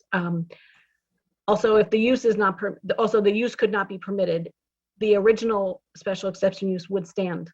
But basically with an expanded site plan, it would trigger the requirement to also seek an expanded special exception use approval.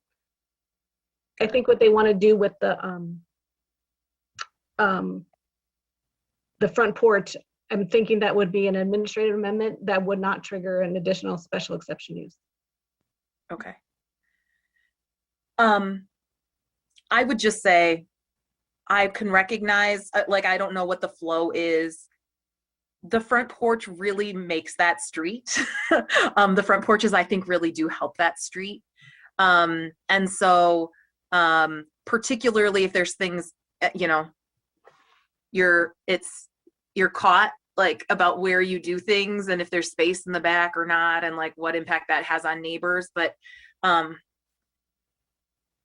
this, like, in the string of, you know, of a few houses there, my sense, I mean, that's not what's before us. Just my 2 cents worth is that, like, the character of having front porches along this stretch is kind of what makes it a fun stretch of a fun block. So, if I can reduce your anxiety on Yeah. losing the porch, we're not getting rid of the entire porch. It's a portion of the porch that we Yeah. would be only closing in to create a entry vestibule into the actual consumption lounge. So there will still be a proper porch, covered porch on the front of this building. So it's not entirely going away. And there's 3 or 4 that are completely enclosed. A few houses down, it just so happens these 2 have always been open and nice, but there are a bunch on the street that are fully enclosed, and we're only trying to do a partial enclosure. got it. Yeah, I guess the south side of this, the south end of this block, there's a couple that are not so nice enclosures, I would say. Ours would be a very nice enclosure. This is a beautiful enclosure. And we the- would be staying with the architectural character and doing panelized wood, you know, panels and so forth. So we would make it fit like it always has been there. Great. Awesome. I think, I mean, I recognize among the reasons that it was tied to the neighboring, you know, was because that's what you're, to the neighboring retail facility, that's what you were planning anyway. It helped expedite the transportation or the traffic study. I think that gives some additional, honestly, like, this is new for Ann Arbor, for Michigan, right? And I think it helps ease into this. My sense is that this business has been an asset to this block, has been a responsible neighbor. And so I expect that to continue. And I think it definitely could help be a model for others. So I'm in support of this. Other questions or comments from the commissioners?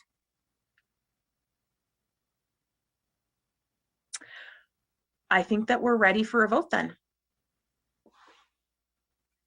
Commissioner Gibrandal, Yes.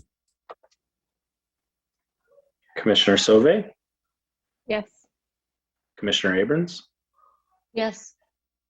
Commissioner Hammerschmidt, Yes. Commissioner Dish, Yes. Commissioner Lee, Yes. Commissioner Clark, Yes. Commissioner Mills, Yes. Commissioner Milstein. Yes. Motion carries unanimously. Very good. Good luck. Thank you. Thank you so much. Thank you very much. We appreciate your time. All right. Before the last thing, do we want a 5-minute break? Or do you want to go to the last one? Thumbs up for a break. I just need to get water, but that'll take 2 seconds. I need to get water too. Let's make it 5. That'll give people time to stretch too. Sure. So we'll be back here at 8:52. Sounds good.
to order to discuss or start item 9C, which is the 2282 and 2290 Traver Road, Leslie Golf Course Addition rezoning for city council approval.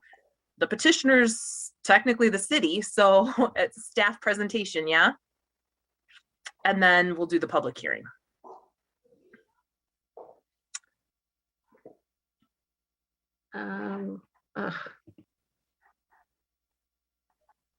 Sorry, I thought I was ready. We can, Commissioner Lee can play. Oh, perfect.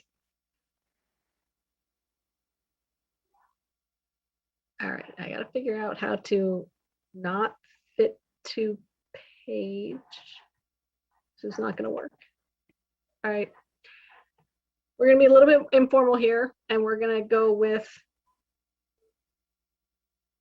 the straight PowerPoint presentation without the presenter view due to technical issues. So everyone can see the PowerPoint there? Yep. Great. Okay. This is the Leslie Golf Course Addition rezoning. There are two pieces here, an aerial photo and the zoning map. There are two pieces here that total a little bit more than 5 acres that were acquired, purchased by the city. And typically, we've seen these types of things before, but typically we do an annexation and zoning. The only difference here is that we've done the annexation procedurally and administratively, but we cannot do that for the rezoning. So these pieces will be zoned PL, public land, and for use. My understanding is the golf course doesn't have an immediate use for them, but they will be under the responsibility umbrella of the golf course. Here is the vicinity of Leslie Golf Course. And here's an aerial photo. You can see that some of the golf holes, there's also some woods here, and there are some nature areas adjacent to the golf course. And while they're all owned by the city and under the park system, some are under the umbrella of the golf course, and some are under the umbrella of the nature area team. And I will stop screen sharing. I can obviously come back to these if there are some follow-up questions. I've lost the screen sharing button.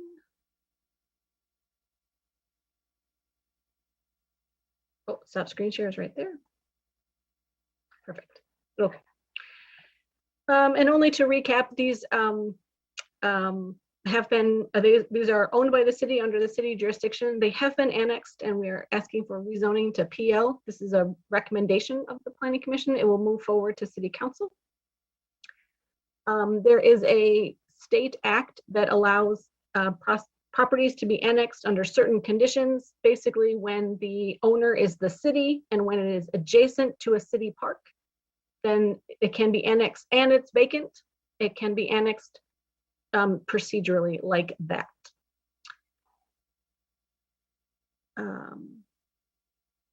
I think that about covers it for the presentation purposes. As always, I am here to answer any questions.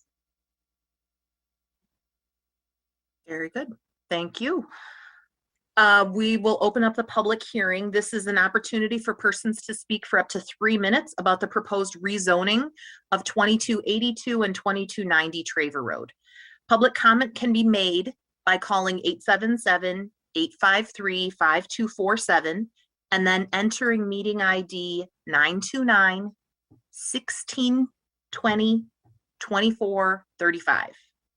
City staff will select callers that have raised their hand, calling on you one by the last 3 digits of your telephone number. In order to electronically raise your hand, please press *9 on your phone once you dial in and enter the meeting ID. You'll hear an automated announcement that Mr. Leonard is allowing you to speak.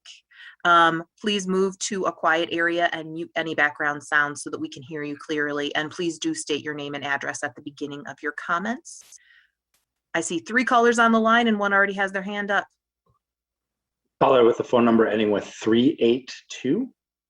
Caller with the phone number ending with 382. You can unmute your phone and address the Planning Commission. Hi, this is Libby Brooks. I live at 2260 Traver Road, which is the old Hosford house and is next to the property that is in question. And so I was just curious about why or what the golf course is planning on doing with it, and you know, what type of maintenance will be done and things like that. All right, very good. We'll be sure to ask. Thank you.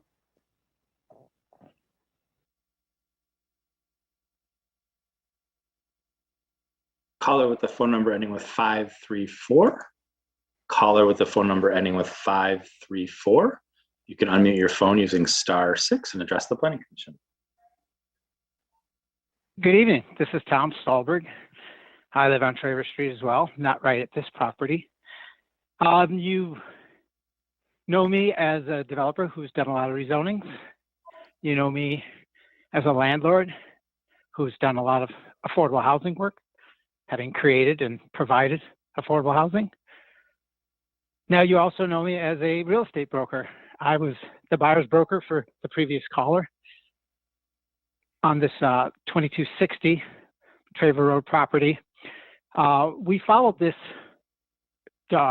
acquisition of this adjacent parcels very closely, starting back about almost 2 years ago. And while we were very excited that that was purchased by the city as part of the millage program, we do have a lot of questions because this is the first time we're hearing that it would be put as part of the golf course. There is Traver Creek nature area immediately to the north, for example, and I believe there's another nature area a bit to the east. So questions for you all would be, one, when was this considered first to be part of the golf course as opposed to a nature area? What are the differences if it becomes part of a nature area versus part of the golf course? The home that my clients live in is very close to the boundary of this. They have a significant bit of acreage as well, but their house happens to be very close to the southern boundary of the parcels that you're looking at here.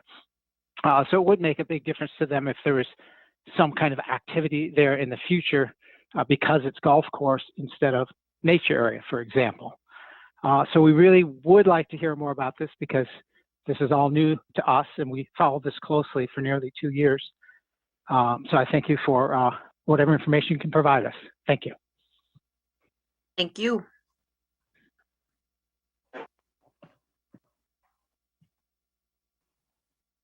Caller with the phone number ending with 949. Caller with the phone number ending with 949.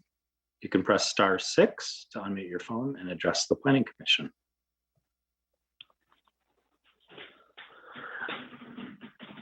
Hi, my name is Adam Juskevich. I'm at 1430 Las Vegas Drive. I'm not adjacent to this property or anything. I was just kind of curious. This is being added to a golf course. I was just wondering, we do have a housing crisis in Ann Arbor, and how are we considering the possibility of adding this to a golf course as opposed to it being used as housing? Thank you. Thank you.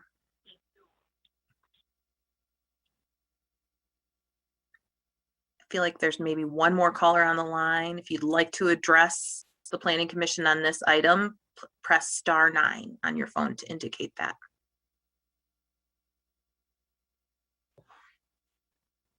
All right. I will read the proposed motion and let me know, Mr. Leonard, if a hand sneaks up.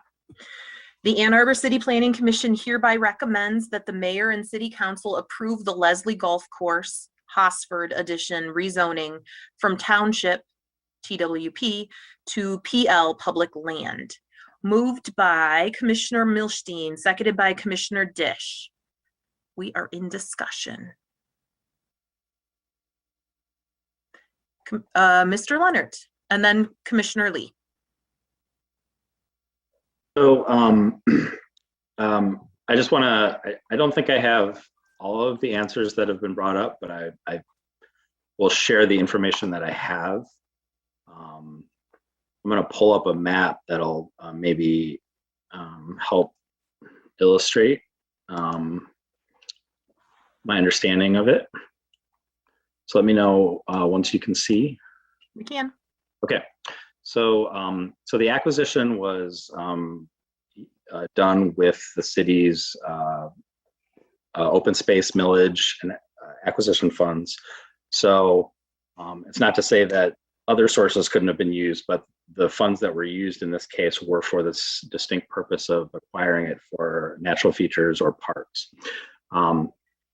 The properties in question are these sort of the two properties that are between, we heard from the caller who owns a property at 2260 to the south, and the properties in question are 2282 and 2290. You will see that they are adjacent to the Leslie Park Golf Course, but they are separated by Traver Road to the Traver Nature Area to the north. My understanding in conversations with the Parks Department is that there is, while they are being proposed to be added to Leslie Park Golf Course, that is a function mostly of maintenance and assemblage of land in a logical way. There's no plans to expand the operation of the golf course onto these properties. Rather, it was envisioned to be a more logical, contiguous parcel with the existing golf course than somehow linking it to properties across the right-of-way or creating another new parcel or park.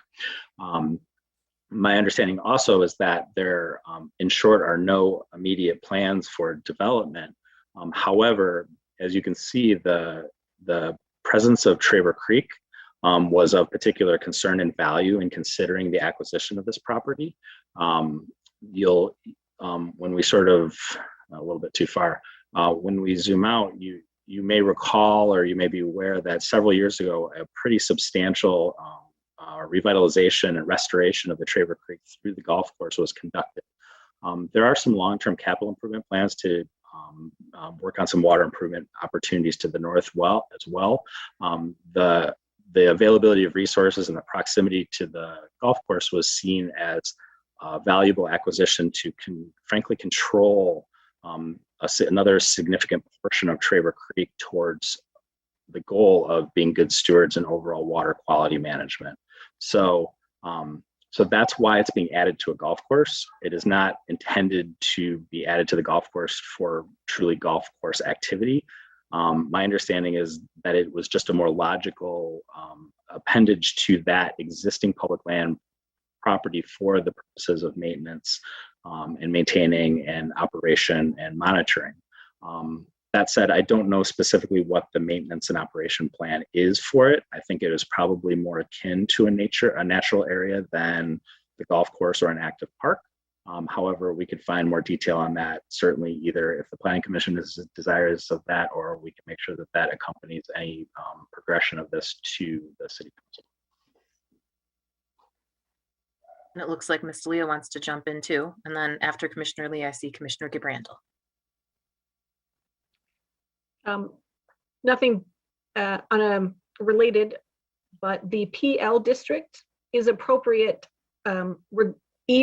regardless of what it's under the umbrella of the golf course or a nature area or the Housing Commission for that matter.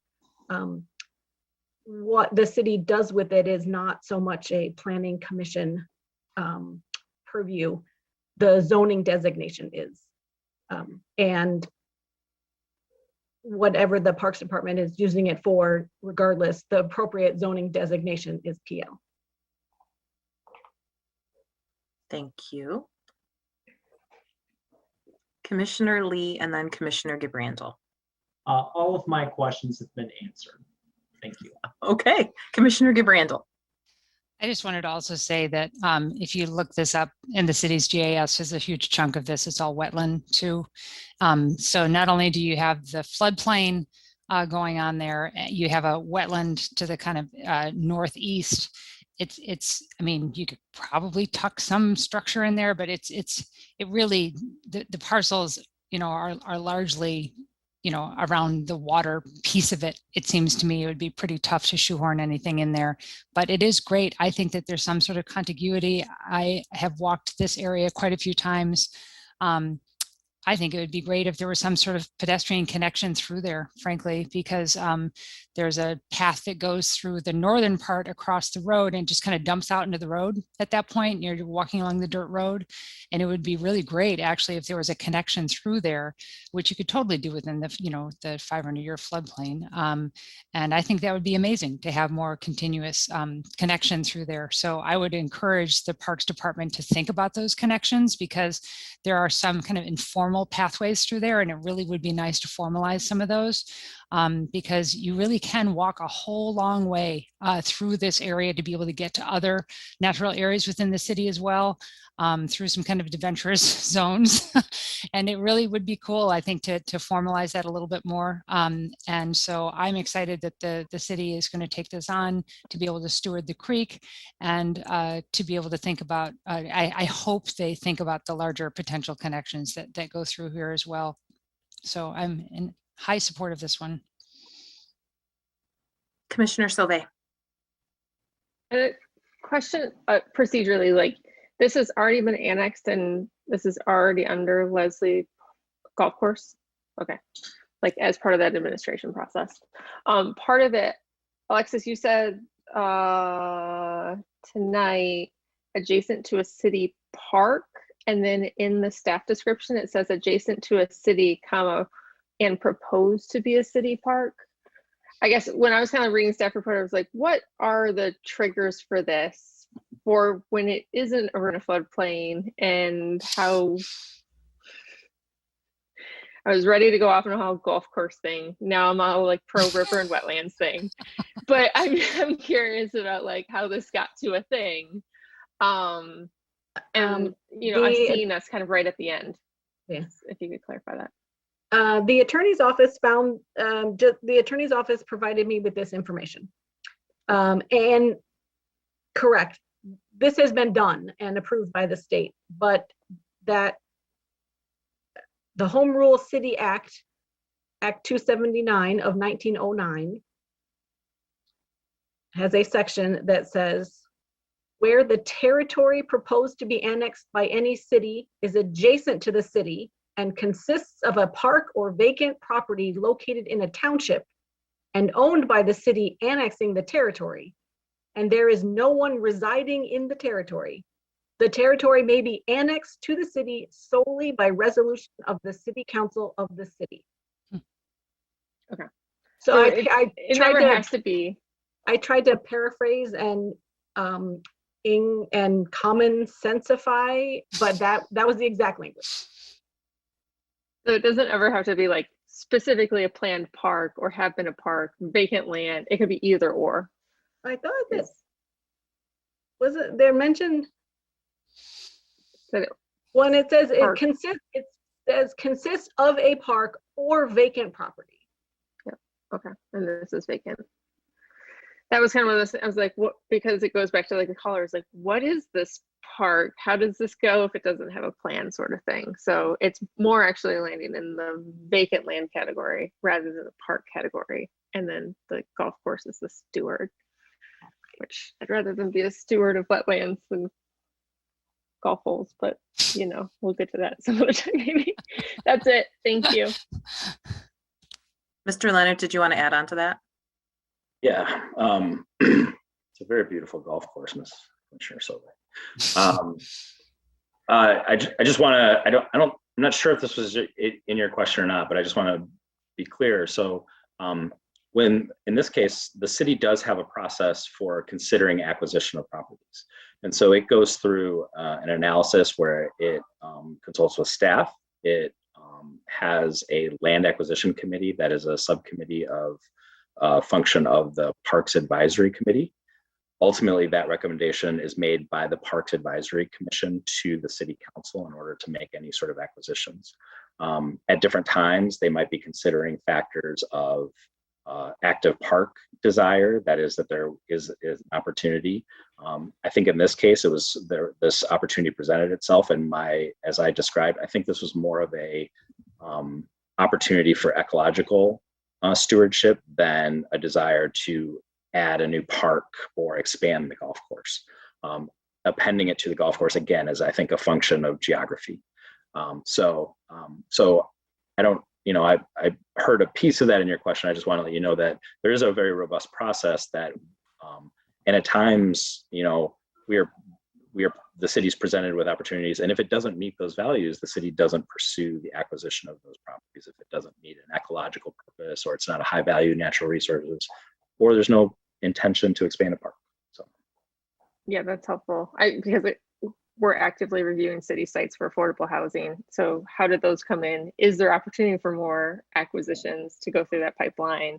And yeah, that front end work. So it's helpful to know a little bit more about the process. Thanks. Commissioner Dish. Very quick question. I feel like we just bought this. Is that possible? Pretty recently. Do you remember what it was rated? Was it one of the ones that were really rated really high? The purchase was about, the purchase was more than a year ago, approaching 2 years ago. Oh, okay, great. Then But the annexation was last year, was about a year ago. I don't have at my fingertips the PAC or the LAC, Land Acquisition Committees. I don't have their report at my fingertips. I'm sure it's in the public record. Yes, it would be. Sorry, we just did a bunch of these a little while ago, and there were some really extraordinarily highly rated lands, but now I'm remembering they were all adjacent to like woodlands. So it's just COVID happening again. Yeah, been there.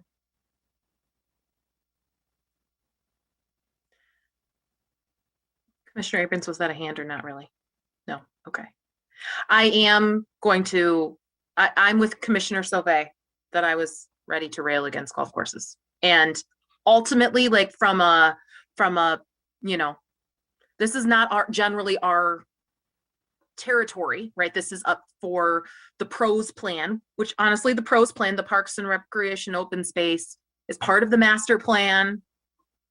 Secretary gets to sign it. The Planning Commission gets to sign it when that happens every 5 years or so. And kind of the allocation of, where we invest in parks, I think is, so it's certainly linked to Planning Commission. And certainly when we think about our overall goals, right, for the city, and while most of our work is about what happens on private property, like there's certainly intersections with public lands as well.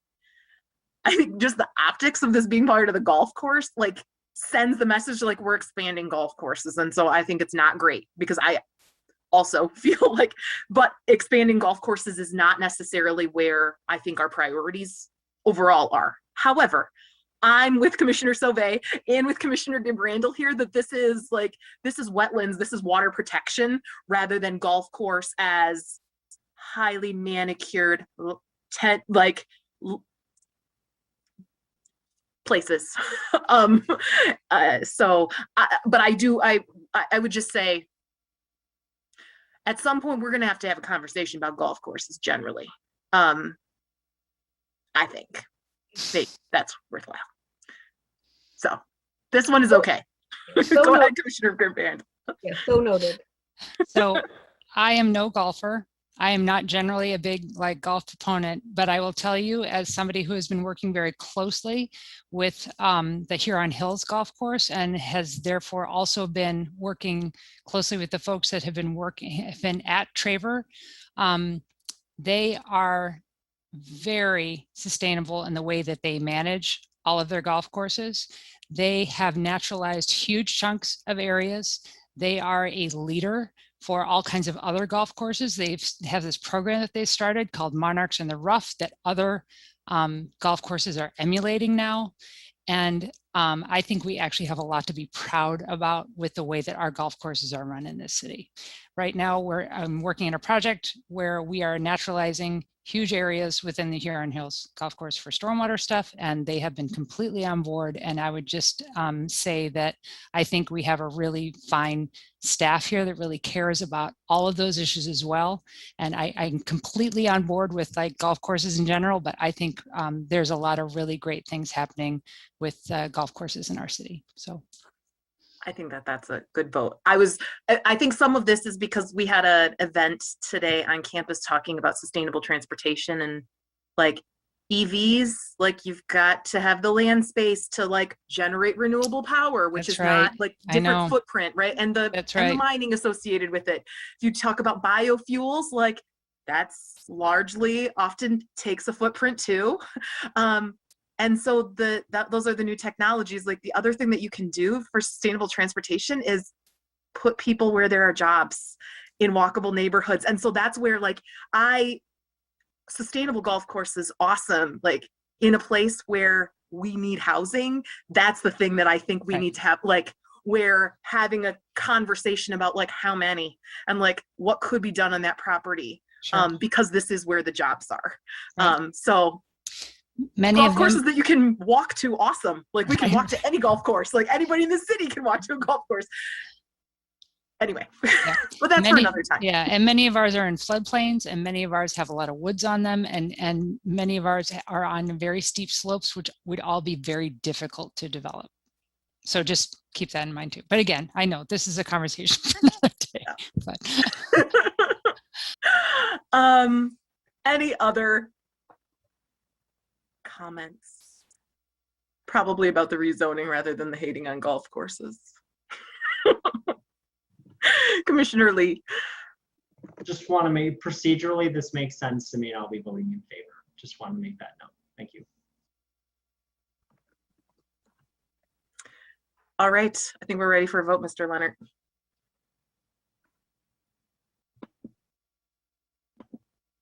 Commissioner Sauvé, Yes. Commissioner Abrams, Yes. Commissioner Hammerschmidt, Yes. Commissioner Dish, Yes. Commissioner Lee, Yes. Commissioner Clark, Yes. Commissioner Mills, Yes. Commissioner Milstein, Yes. Commissioner Gibrandal. Yes. The third unanimous vote of the evening. We're on to item 10, which is our second and last opportunity for public comment. This is an opportunity for persons to speak for up to 3 minutes about any item of interest. Public comment can be made by calling 877-853-5247 and then entering meeting ID 929-1620-2435. City staff will select callers that have raised your hand. You do that by pressing *9 on your phone. Since we have some callers in the queue, I won't go through the rest of the spiel because people have heard it all night long. Please do provide your name and address at the beginning of your comments.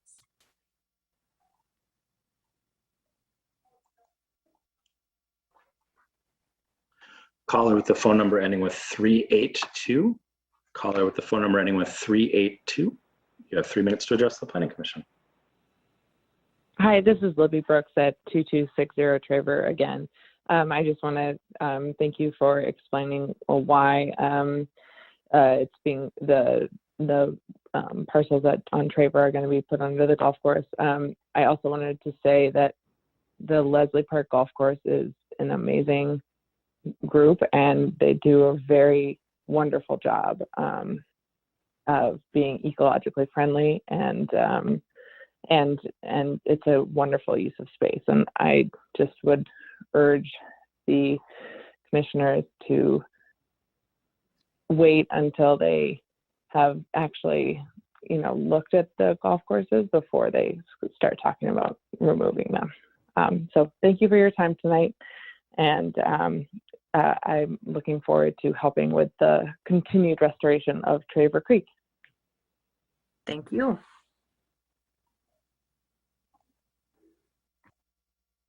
Caller with the phone number ending with 534. Caller with the phone number ending with 534. Go ahead. Hi, this is Tom Stahlberg again, and since we're having a bit of levity tonight, I will tell you how much I hate golf. But I do, my parents golf though. I do totally respect the job that the city does with its golf courses. People who do play golf know Leslie as quite an excellent course, and it was nice to hear from Commissioner Gibb Randall about the stewardship over at our other public course here on Hills. And for people that might not be quite aware of how this purchase came in with the millage, it was bought specifically to be undeveloped. So it's not going to be housing, and the intent was never to put a golf hole on it, as I see the original intent when it went through that whole process. And there's specific things that the millage can be used to do and certain things that you can't do when you purchase properties with the millage. And it definitely is a creek and wetlands, and for the most part would be unbuildable, unsuitable for any of those uses anyhow. So we are excited that the city does own this now, and it does make sense that it's public land PL, regardless of whether it goes with the golf course or goes with the nature area. So we do appreciate you explaining those details to us. Thank you. Thank you. I don't see anybody else on the line. So let's move on to item number 11, which is commission proposed business, other than commissioning a commissioner to write us a theme song. Is there anything else for tonight? And seeing nothing, I will move to item 12, adjournment. Anyone wish to move that? Moved by, oh my goodness, moved by Commissioner Milstein, seconded by Commissioner Abrams. All in favor, raise a hand or say yes. That is all hands. Have a good night, guys. See you next week early.